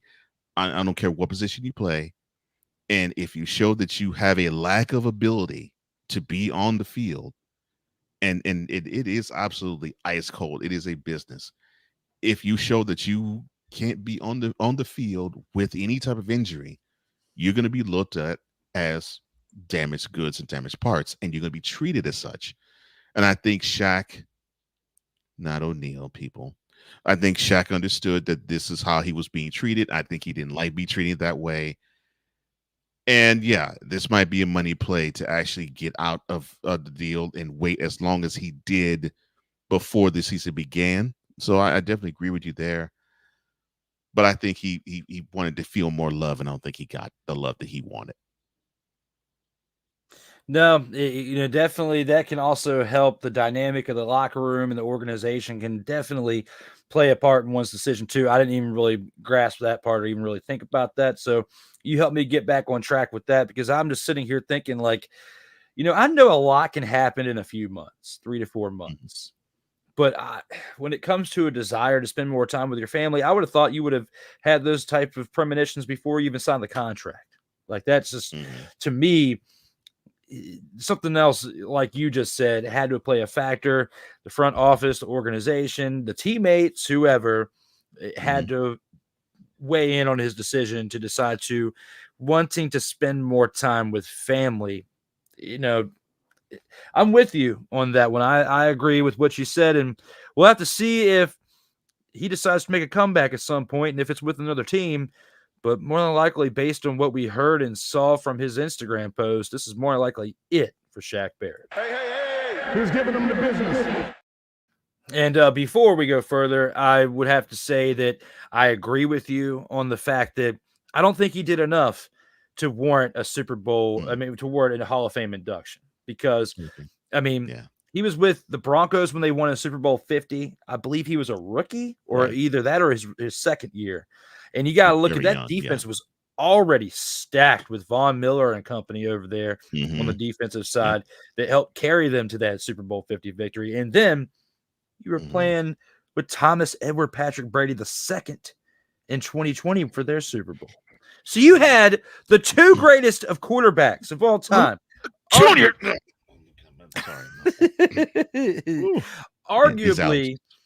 Arguably, one of those quarterbacks for your second championship was either the number 1 or number 2 quarterback in all of the NFL. And Peyton Manning, even though you got him at the shell of himself year in the very final year, is still in the top 3 to 5 for quarterbacks in the history of the NFL, and helped change the way the position is played. So there's people who will say that he's the best, but there's also people who will argue that between Montana and Brady. But you can't say that Peyton Manning is not a top 3 to 5 quarterback. And Shaq Barrett, playing with both of those quarterbacks, helped elevate himself in the position that he was in, which is why he got those 2 Super Bowls. It's not like he was the one that was the difference maker, and who didn't get those Super Bowls there. So I wanted to add that before we moved on. Who's giving them the business? So with that being said, our next topic here in the featured attractions, ESPN analyst Mike Clay says the Cowboys have the worst running back unit in the NFL this year. Do you believe his analysis is spot on, or do they have a chance to prove the world wrong this year? I think their running back core is great. I mean, it's beautiful. I mean, I couldn't be more impressed with what I'm seeing. I mean, it just is absolutely beautiful. I can't. We gotta pause that.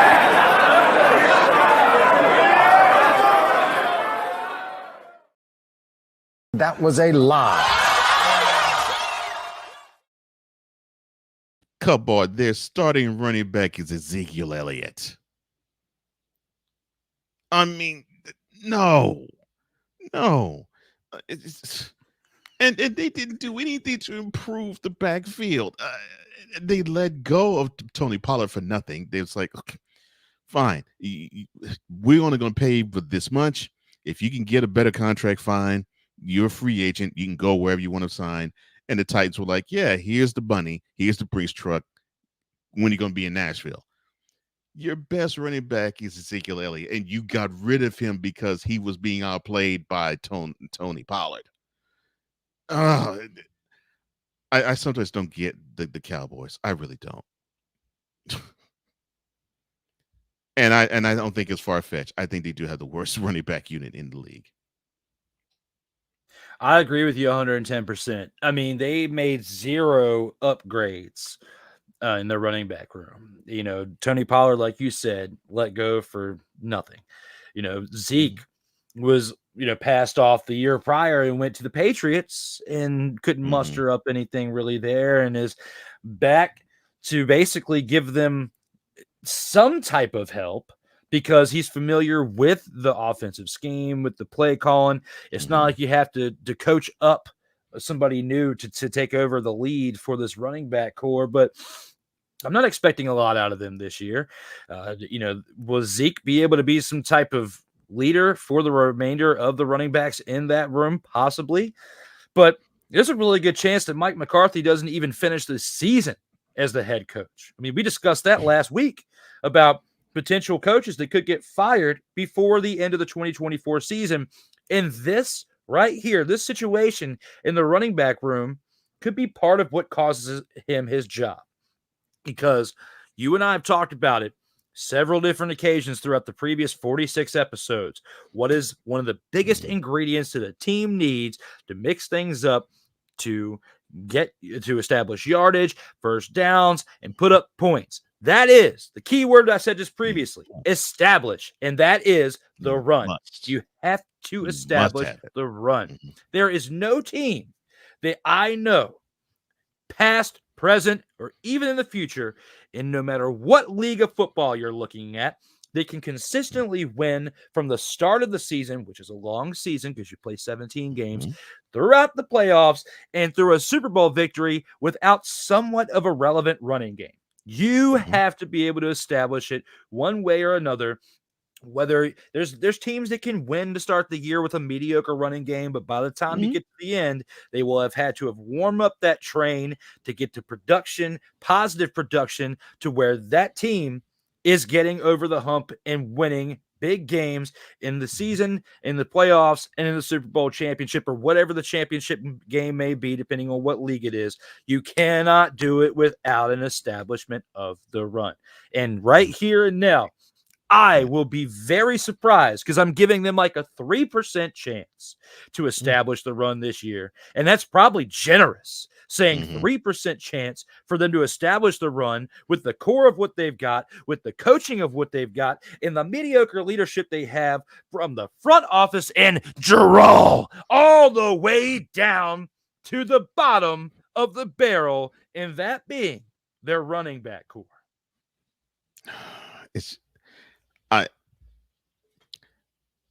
They have a QB where he is now in his 10th year. You would think that you'd want to get some pressure off of him. And the best way I could think of would be if you actually establish a running game behind him. But no, you're enamored with him, Dak Prescott. You're enamored with him throwing to CD Lamb or take your pick with the other receivers they have. I can name them, but it doesn't matter. You need to have a running game. And you said it beautifully.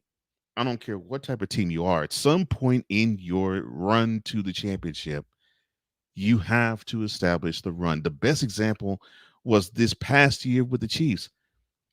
You didn't really think of them as a running team, but the passing game became a little bit affected, and they started to pass less and less and less. And here we have Isaiah Pacheco being established on the ground. And what happened? They ended up turning themselves from a more finesse team to a more physical team because why? They were able to control the clock running the football. And if it wasn't for that, they would not have won in Buffalo. They would not have won in Baltimore. And they would not have won the Super Bowl against the 49ers. That is how important the running game is. And the fact that the Cowboys just simply went to sleep on that is inexcusable for any NFL team.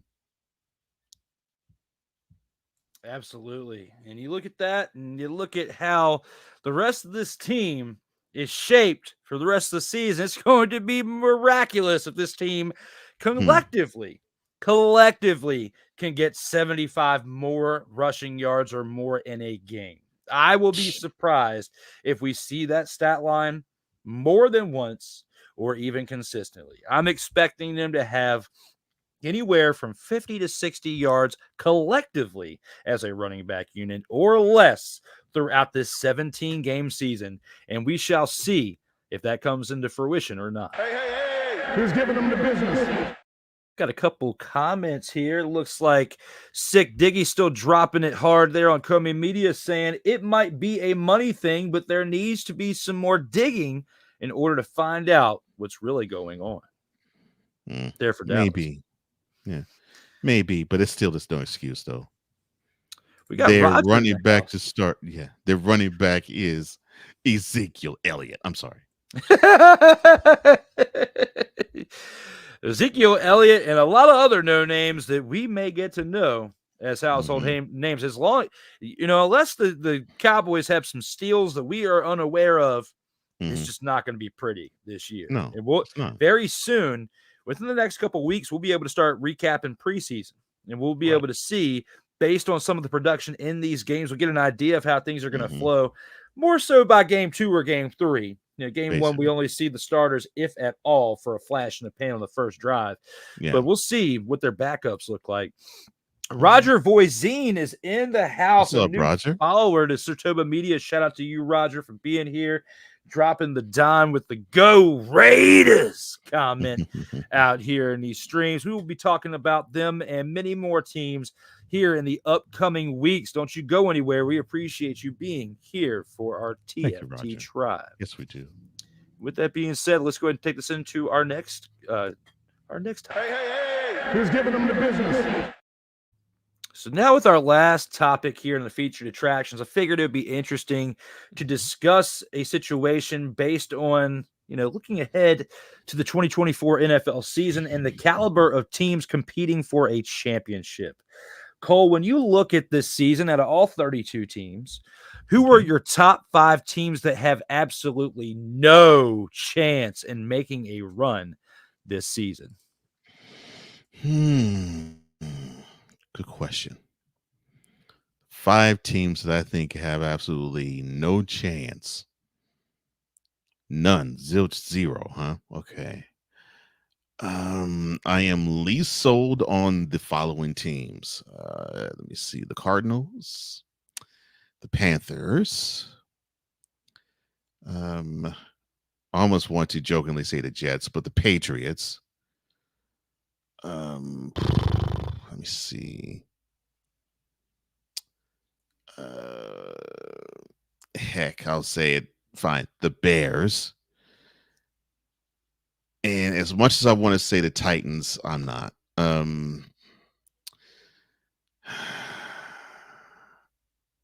I really want to say the Saints so bad. I'm going to say the Saints. I don't think they impressed me just like the Cowboys. They didn't impress me in the offseason either. They didn't make their team better. I think they took a step back.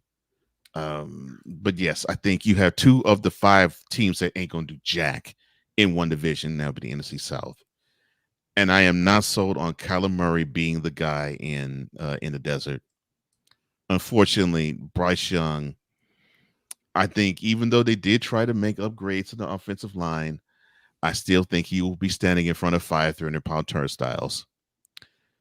The Patriots, come on. You thought you had a quarterback in Mac Jones, and you cross your fingers hoping Drake May is that. Hopefully he is, but you didn't put much more in the way of talent to surround him. And then the Bears. Look, you have talent and you let them go. David Montgomery is the prime example, the latest prime example of that. Speaking of running games. So yeah, you got your number 1 QB, but you said that 5 years ago when you drafted Justin Fields, and now you drafted the number 1 overall QB, or one of the number 1 overall QBs, because you didn't draft Justin Fields number 1 overall, but you drafted the highest ranking QB in the draft for the second time in 5 years. That should tell you how horrible and moribund that franchise is right now. So far, I've got, you said the Carolina Panthers, the New England Patriots, the Arizona Cardinals, the Chicago Bears, and who was your 5th team? New Orleans Saints, because I don't think they did anything to me that warranted. Okay, so this team, although they try to compete for it, NFC South crown last year, it looks like they did enough and they did what it takes to bring them over the hump. I think they regressed badly. I think you made some really good choices there, Cole. And ironically enough, I actually have 5 teams that you did not say who you picked. And I'm going to start off with the Denver Broncos. I'm still a bit perplexed as to why Sean Payton took this job with the Denver Broncos. He spent the 2023 season saddled, a quarterback he clearly wanted nothing to do with from the beginning. Now the Broncos roster is rather barren after a series of salary cap casualties, just so the team could bite the financial bullet of cutting Russell Wilson. Peyton now heads into his 2nd season in Denver with a rookie quarterback who has limited physical tools, operating an offense with mediocre weapons around him. That's just team number one. A team you probably didn't expect me to say next. A team that I cover very regularly, the Washington Commanders. Although I am a fan of the Washington Commanders in their offseason moves, Dan Quinn was the backup plan at head coach. And while he does have a history of success that came with a lot of talent on the rosters, Washington doesn't have anything close to that quality of a roster, especially defensively. Meanwhile, Jaden Daniels is now thrust into a situation where he'll have to start behind arguably the worst offensive line in the NFL. For a quarterback whose decision-making under pressure has come into question and whose durability is an even bigger concern, the circumstances in Washington don't inspire confidence. Number 3. I'm probably going to get some shade thrown at me for this, but I don't motherfathering care. The New York Giants. Thankfully for Daniel Jones, the New York Giants dedicated much of their offseason to improving the talent around him. Jones, now healthy, should have a better offensive line and receiving core to elevate his game in 2024. With that said, Jones's ceiling isn't very high, and the best case scenario would still see the Giants' offense being league average this fall. I do like the Giants' front seven and expect it to create havoc at times, but New York's secondary will be what prevents this defense from reaching its true potential. That's number 3. Number 4, I'd have to say the Las Vegas Raiders. A quarterback room. A quarterback room of Aiden O'Connell and Gardner Minshew, Uncle Rico, is a main ingredient to being one of the worst NFL teams. We do like, me and you, do like the Las Vegas Raiders coaching staff. However, in the defense, with all that even being better than a lot of people are expecting, however, O'Connell looked like he was destined to be a career backup last season, and Uncle Rico's success was largely driven to having an elite play caller supporting him. I do expect the Raiders defense to keep it close in games, but O'Connell and Minshew both will let this team down repeatedly in games, especially in clutch situations. Now, for number 5, this was tough. It was a toss-up between two teams. But at the end of it, I had to go with the Seattle Seahawks. Listing the Seattle Seahawks amongst the worst NFL teams this fall says a lot more about the improvements made around the league. I like the first-year head coach of Mike McDonald, and I'm confident he can eventually turn a young Seahawks team in their defense into a top-flight unit. Dramatic change takes a lot more than one season, though, and I'm much more confident in the Seahawks offense based on Geno Smith's presence. Unfortunately for Seattle, a tough schedule and some issues on the offensive line will work in combination with an inexperienced defense to finish well short of a winning record. Now, those are my top 5. I did have a toss-up for the 5th spot, and I'll go ahead and name it as we could say the Seattle Seahawks were 5A. I'll say the Los Angeles Chargers are 5B. The Los Angeles Chargers roster just isn't good enough for Jim Harbaugh to win in 2024. Quentin Johnson, a 2023 first-round pick, seemingly can't even climb to 3rd on the Chargers' depth chart. Los Angeles also has major questions defensively, and the Chargers' receiving core is arguably the worst in the NFL. We should consider this to be an evaluation year for Harbaugh, with the Chargers struggling in 2024 and then erupting in 2025.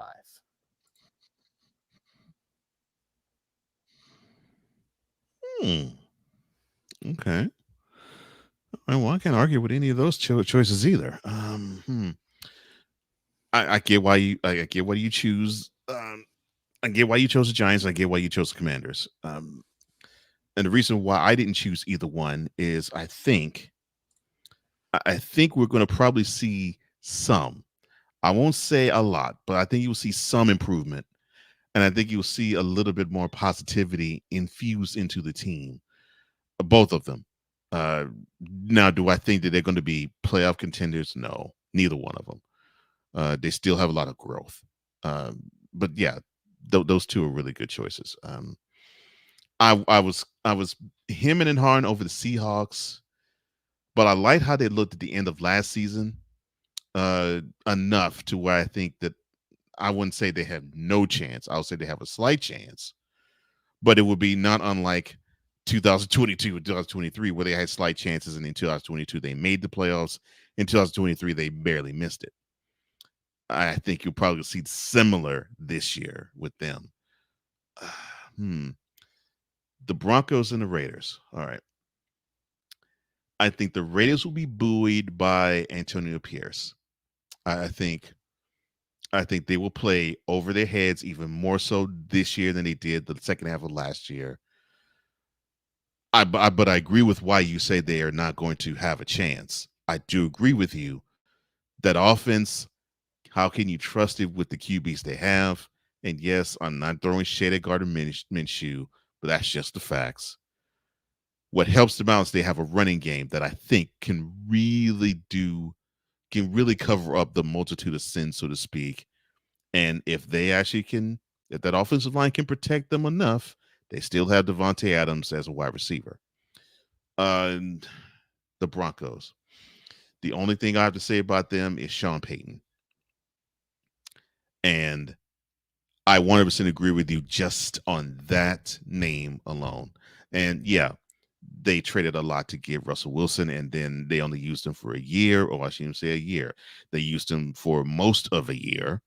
And the last 3 games, Mr. Payton decided to bench him. And Payton didn't like Wilson all throughout that year.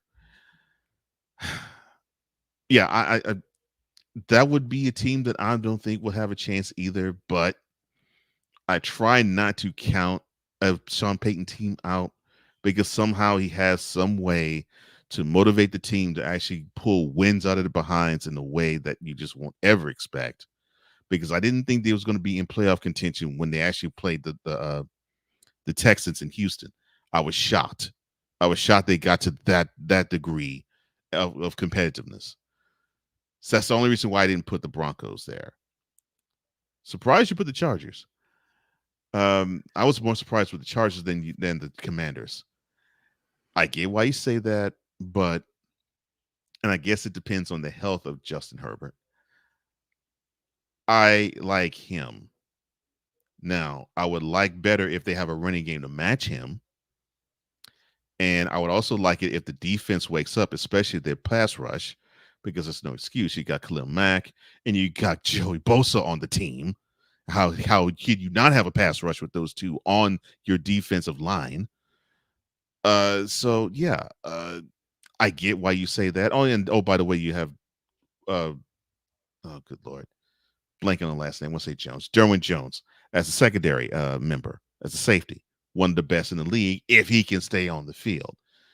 So I get why you would say, okay, the roster doesn't measure up, because sometimes with injury woes and sometimes with just underdeveloping and underwhelming performances, I can see why you say that.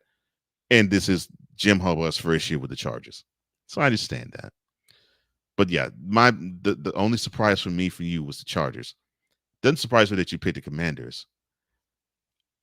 And yeah, if you're gonna say, well, they can win the NFC East, then yes.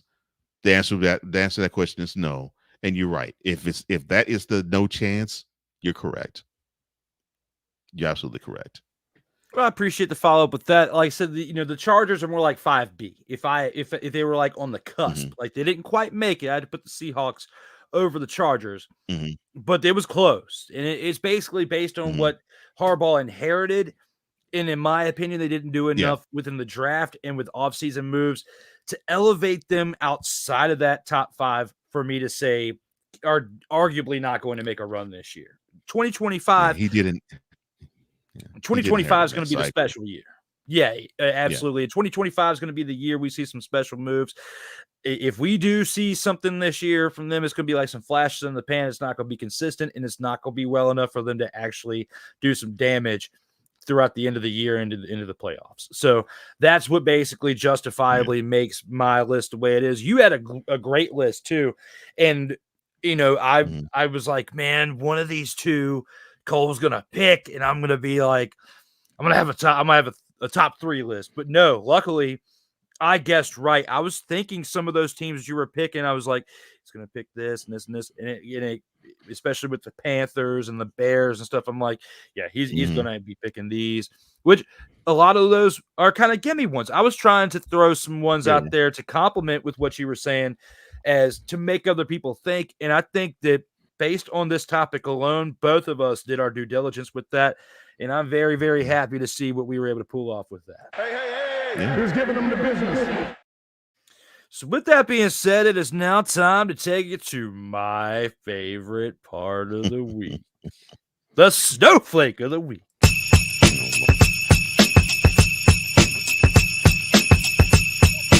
It's that time. It's time to get chilly up in here with D. Willie and go. We talk about our snowflake of the week. And with that being said, hand it on over to Cole first. Well, I can look at the putrid CFL performances. I can basically throw the Lions completely under the bus. I won't.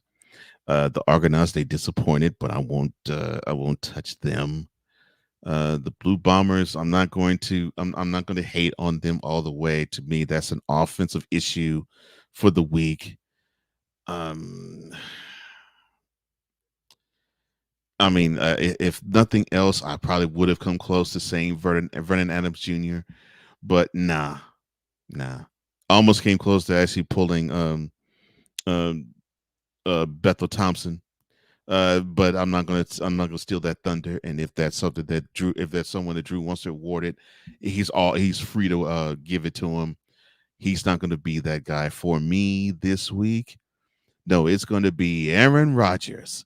Come on down. That's right, sucker. That's right, sucker. You deserve to have a spot on Snowflake of the Week. You have the nerve to puff out your chest in the winter and say, no excuses. We're going to the Super Bowl. Everybody has to be accountable. We have to be at one. And then you miss minicamp, and then you explain away minicamp being something that it really isn't all that important. You know, saying something like, let me see. Oh, you actually weren't on Pat McAfee. You decided to be on Pardon My Take.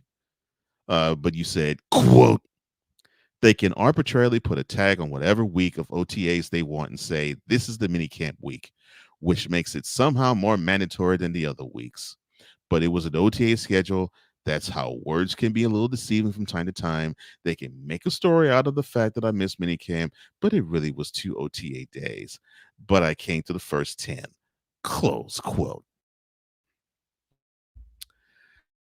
Son, said that the buck stopped with you. You said that you were going to hold the whole team accountable. You said that you wanted to have everybody be marched in lockstep with what you wanted to be marched in with, because you were not going to accept a team that what you saw last year, not saying how they performed, I'm saying how they prepared.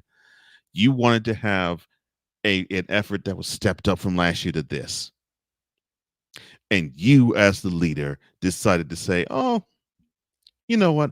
I could chuck up the deuces and just have a vacation in Europe whenever I feel like it. You want to know why people cannot take you seriously? Why you are considered the ayahuasca sipping, toe picking, darkness retreat having space cadet that you are? This is why. Come on, you're supposed to be the leader of the Jets. You're supposed to set the example. Yes, I know you're 40. Yes, I know you'll be 41 when it's December. I get that. And I get that it's going to be tough and rough and you coming off of an injury. I get that. Yes. But you could still do things, I don't know, like hold a clipboard. I don't know, like actually teach Nathaniel Hackett how the offense goes. Oh, I mean, the rest of the offense, how the offense goes. But you could do something. But to say all that rough and tumble stuff in January and prove in less than 6 months' time that you're all talk, that's all I need to know. Well Bye, said. Felicia. Well said there, Cole. I couldn't have done that any better, because I don't even know if mine's going to be as good as that one. You know, you dropped a hint that where it could potentially be McLeod, Bethel Thompson. Although in some cases he kind of does deserve to be the snowflake of the week this week. I'm going to issue this one to someone within the NFL like you did, but not on the offensive side. On the defensive side, my snowflake of the week is going to be Shaq Barrett. The way you decided to retire. You signed a contract 4 months ago with a new team, the Miami Dolphins. You're supposed to show up and be a difference maker on defense, someone who's a 2-time mother, father, and Super Bowl champion. That's right. And then 4 months and 2 days into your contract with your new team, you decide that you want to spend more time with your family because you have the desire to do that over playing football. I'm pretty sure that you must have had these thoughts going all the way back to March when you were released from the Buccaneers on March 13th and then signed by the Dolphins 5 days later. Okay. So for you to just on a whim, July 20th, a few days ago, just decide, hey, I'm done with playing football, but I'll go ahead and take a little bit of money from you Dolphins because I participated in some OTAs, had some pictures taken, like in this case right here, where you're looking very lackluster, where you're looking like you may have put on a few pounds since you signed that contract. Cheeks are looking a little chubby. That stomach is sticking out from the jersey a little bit. You got a little bit too comfortable eating the Haagen-Dazs and little mother, father, and Debbie's at your house with your wife and kids, to the point that here and now, in July, you want to stay home and spend more time with your family. This only is the reason why you, Shaq Barrett, not Shaq O'Neal, like Cole said earlier. Shaq Barrett. You're not even good enough to be called Shaq.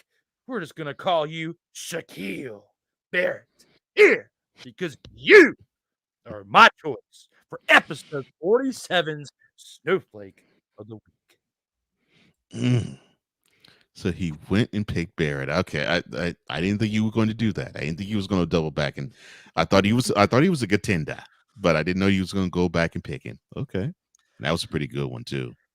I appreciate it. It was literally before we got on the air. Like I was stuck in traffic on the way back. I mean, I seen that message. Like I had doctor's appointment today, got stuck in traffic. I was sitting in traffic thinking about this. Is one of the last things I think about because as far as like some open-ended things, I'm not too sure of what I'm going to talk about when we get on the air. That was one of them. And I literally was bouncing back and forth between McLeod Bethel-Thompson and Shaq Barrett. And I like to have two choices when it comes to certain parts of these shows, because if you pick one, then I've got a good chance to at least have the other one in the back of my mind as somebody to, counter with. And I thought about it. I was like, if he doesn't pick Shaq Barrett, I might talk to McLeod Bethel-Thompson. But as soon as I saw where you were going with it, I was like, oh, yeah, Shaquille's getting lit up today as we are here now for episode 47, as this man was on our prime cover for the show, and he's my prime pick for the Snowflake of the Week. And now let's take it into the 2-minute drill.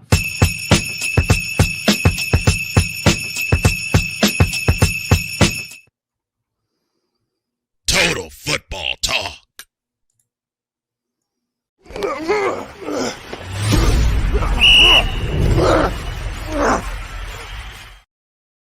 And for the 2-minute drill, Cole, we've got 4 teams we've got to look at that are facing 4 other teams for 4 total games for week 8.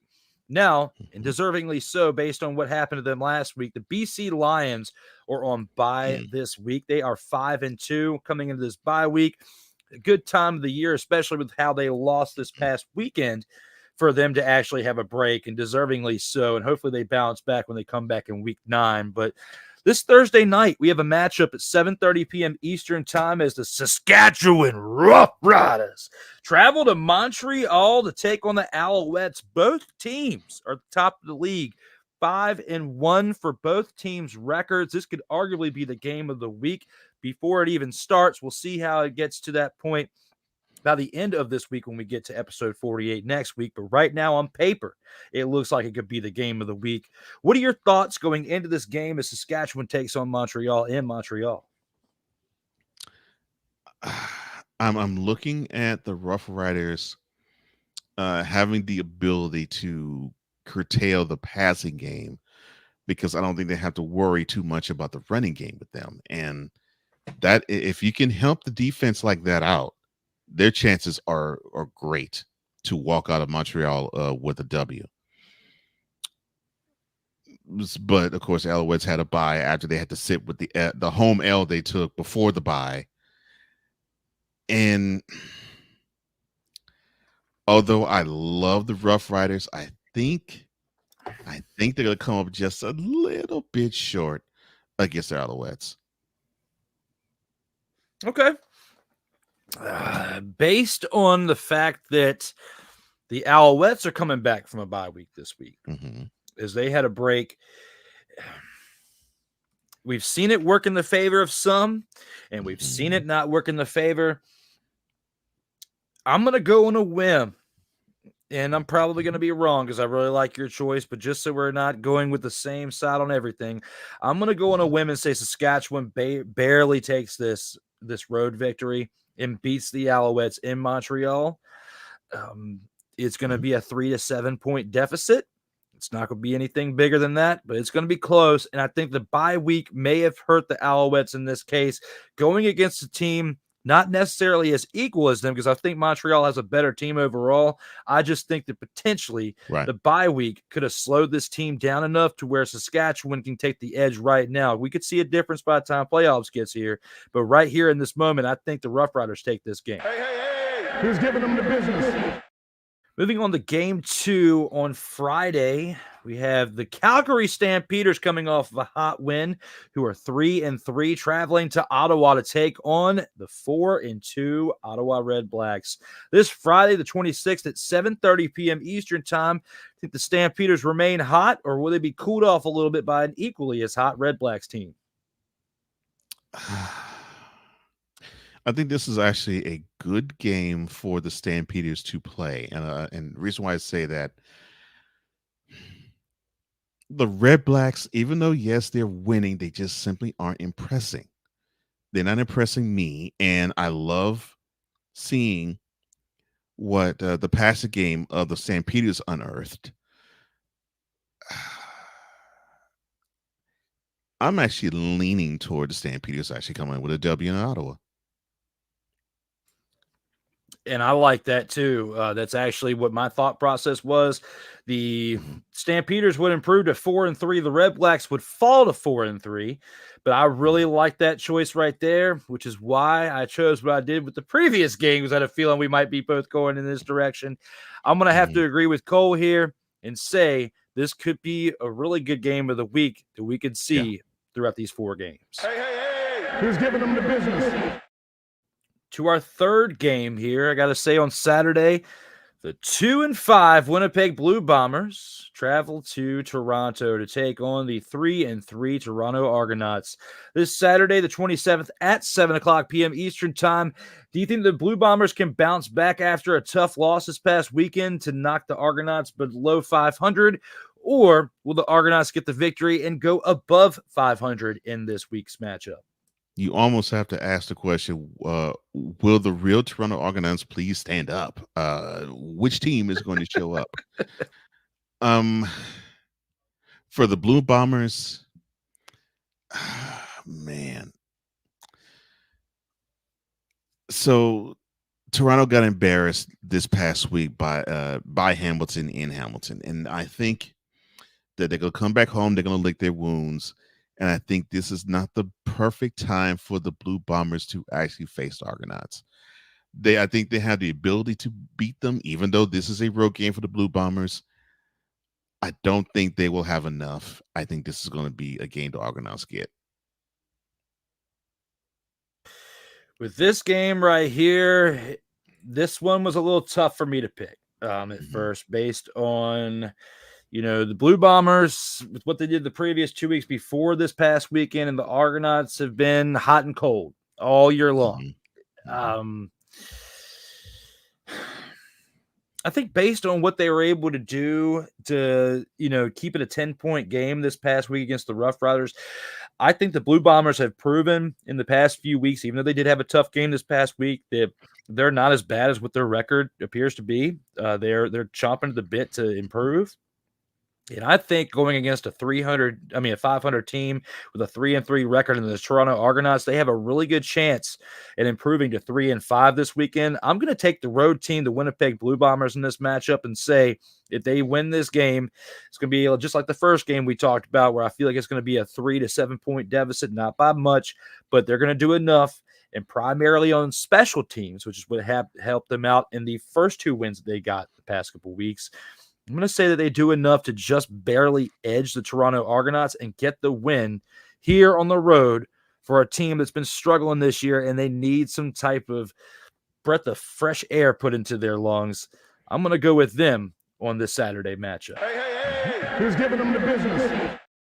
In our final game of the week, we have the Hamilton Tiger Kitties, which we're getting close to not being able to call them the Kitties anymore because they do have one victory on the season. The 1-5 Tiger Cats travel to Edmonton to take on the disgraceful Edmonton Elks, who are 0-6, led behind the crybaby McLeod Bethel Thompson right here. Now, it comes this Sunday matchup on July 28 at 7 p.m. Eastern Time. What are your thoughts on this matchup right here? Do you think that this team, Bo Levi Mitchell, my bad, not McLeod Bethel Thompson, but Bo Levi Mitchell leading this team, do you think he can lead this team to another win this week? Or will they fall to 1-6 and the Elkmos get their first win of the year in what could arguably be the Dumpster Pelican Bowl of the year this Sunday?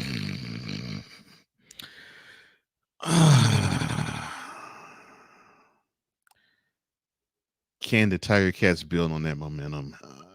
I want to say they can. I want to say they will. I just believe they won't. I think the Elks will get their first win of the season, just like the Tiger Cats got their first win last week.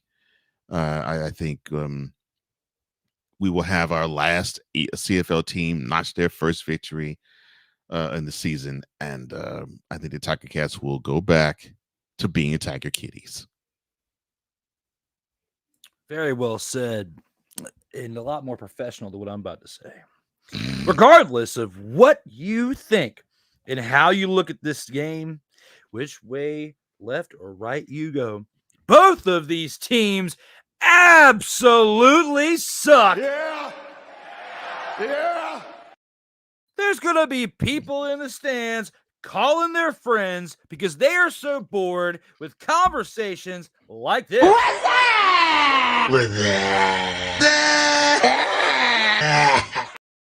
No matter which way you chalk it up, one of these two disgraceful teams is going to take a big fat stinker.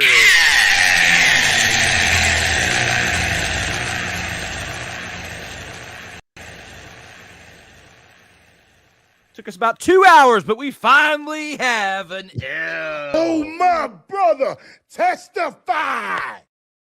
Was that a total? Surprise, motherfucker. Absolutely not. As you know, in this moment, at some point, I was going to get happy with my finger clicking the button. Stop it. Get some help. With all that aside, I'm going to give my choice. I think I'm going to agree with Cole. I'm going to say the Elkmos get their first win of the year. The Tiger Kitties revert back from the Tiger Cats to the Tiger Kitties, and that is going to be what we see in this game here for the Dumpster Pelican Bowl of the year. Hey. Who's giving them the business? With that being said, let's take this on into the post game. As long as it's one. That's great. I love it. Actually, it's recording. And out of everything we've discussed here on episode 47, it's time for us to give our closing thoughts here in the post game. Cole, what are you thinking as we round out this episode? So now training camp in NFL officially has started. And of course, it'll be staggered as to when the teams will be reporting to their wherever destinations is going to be. For some, it's the city in which they play in. Others, it would be a remote place. For example, you have the Cowboys actually playing in LA for training camp. Sooner rather than later, we'll get teams that will scrimmage against one another, and then we'll be hearing how tempers will flare and fights will start. Basically, it is life returning back to normal. And the reason being, when you see the testosterone fly completely out of control, and it's encouraged, heck, it's even co-signed for. That's when you know we are getting into football season and football mode. And now we won't be talking about draft picks. We won't be talking about what was, or the season that was, or the what ifs, or if they made this play here, or if they won this game there. All that is thrown out the window. Now, for the next 6 to 7 weeks, we'll be locked in on the potential of our team doing well, getting into the playoffs, hopefully getting to the Super Bowl and winning it. Yes, I know we earlier in this broadcast talked about 5 teams who wouldn't pretty much stand a chance, and we actually gave you 10. But even the fans of those 10 teams, yes, I know, even you, Panthers fan, you all are actually feeling optimistic that you have a shot of hoisting that Vince Lombardi trophy in the sky come the second Sunday in February. But understand that those dreams fly completely out the window fast when the regular season begins.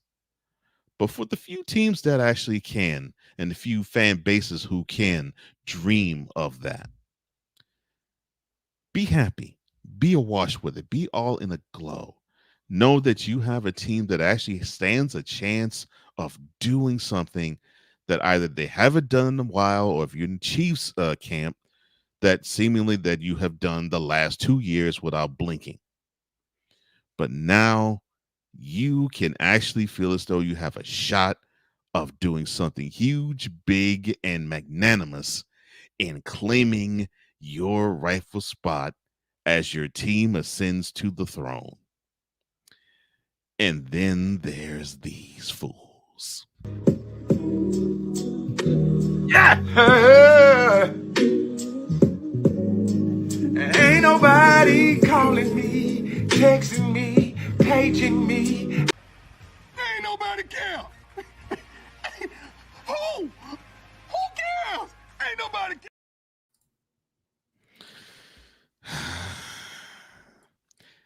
You haven't made the Super Bowl since January of 1996.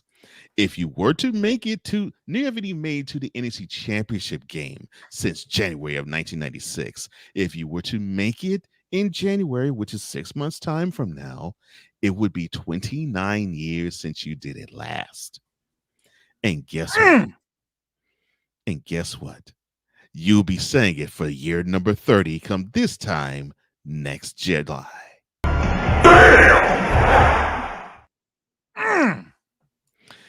So, to the other 31 teams, here's to you.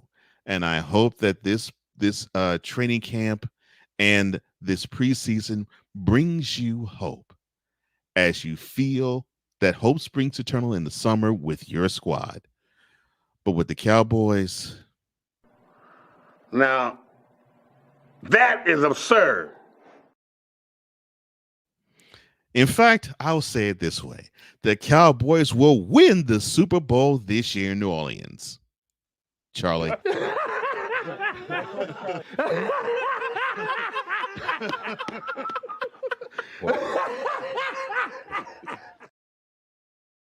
Please, you have better chances of being a dumpster pelican in the landfill nearest to you than winning a Super Bowl. All yours, sir. I had to, for the majority of the time, leave myself muted because I was laughing so hard in the background.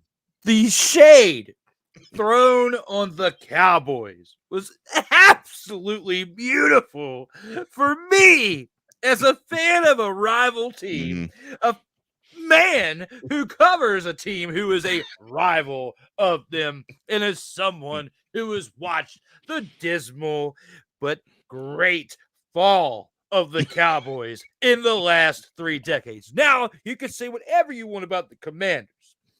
Right. They did well in the 80s and the early 90s, but they did. didn't have the ascension that the Cowboys had from 1-15 to 3 Super Bowls like they did in the early to mid 90s. And we them boys, and then absolutely suck for the next 3 decades, just about.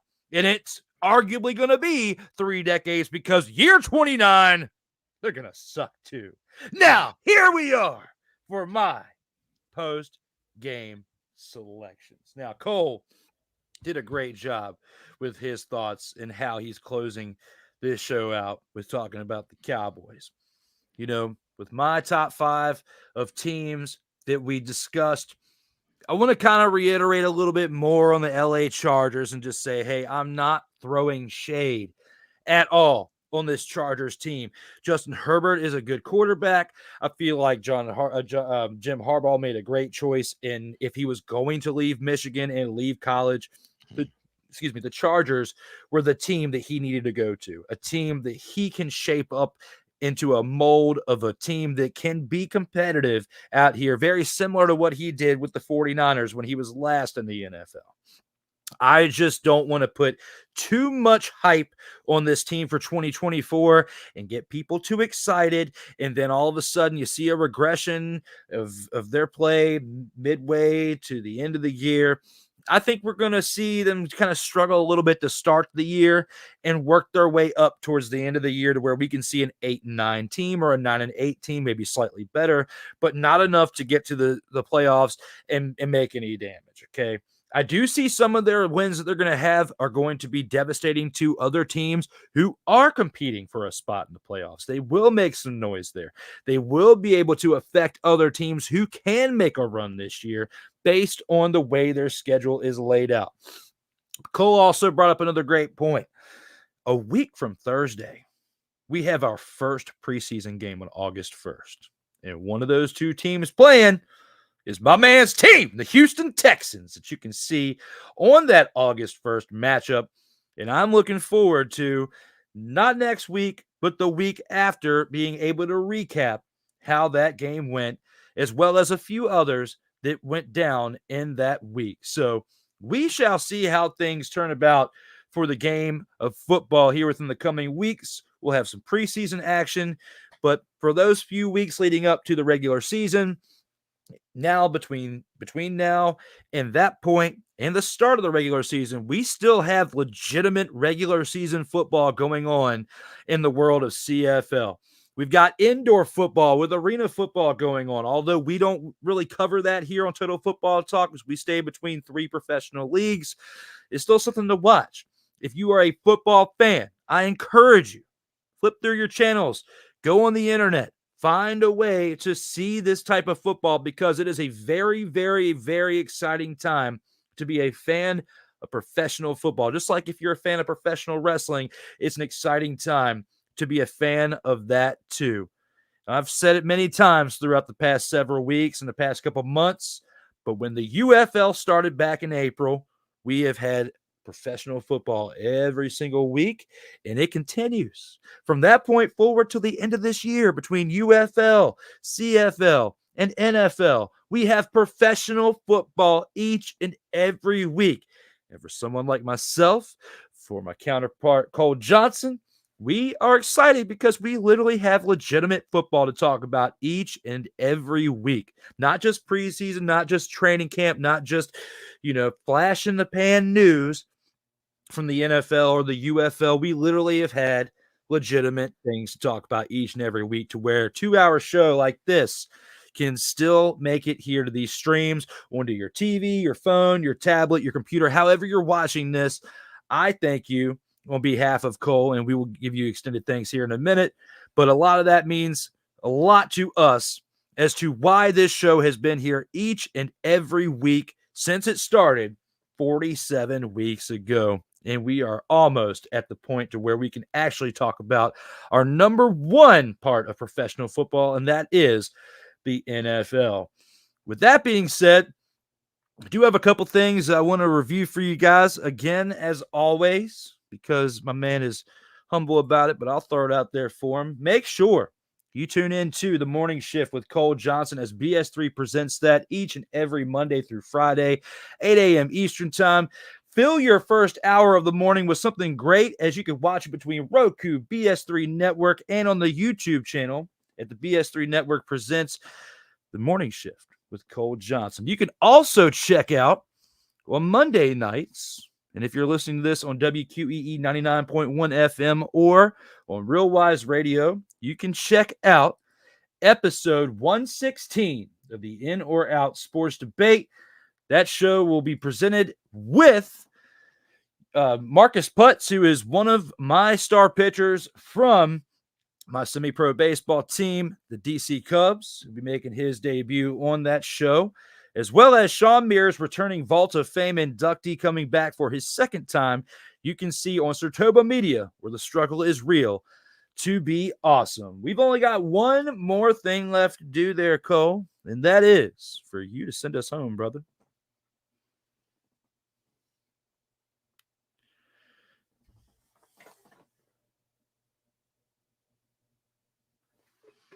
You are muted. Haven't heard a single word that you have said. Let's try. Well, let's try this again.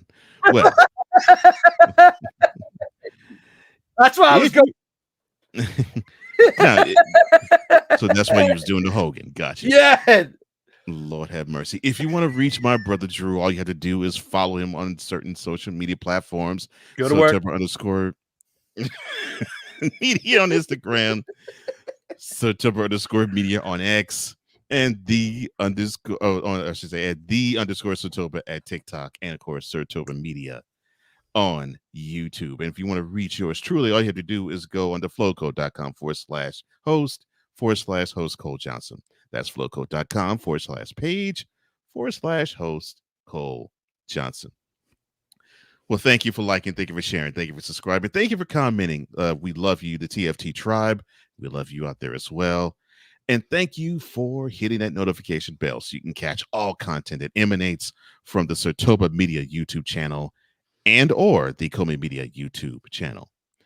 For Drew Willingham, I am Cole Johnson, here to say in parting, as we always do. In life, just like a tackle, keep your head up.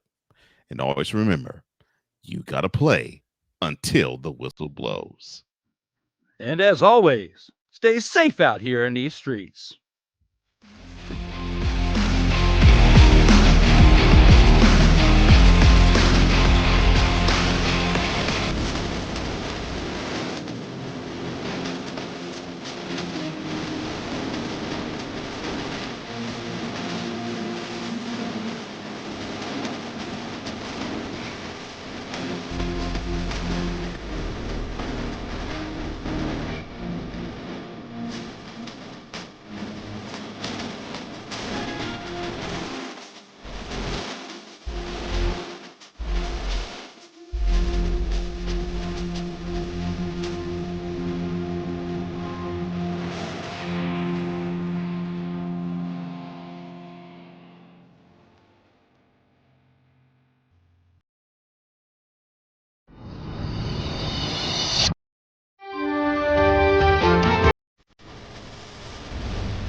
Breaking news! And that breaking news is this. Adam Schefter says Jordan Love could become the highest paid player in NFL history.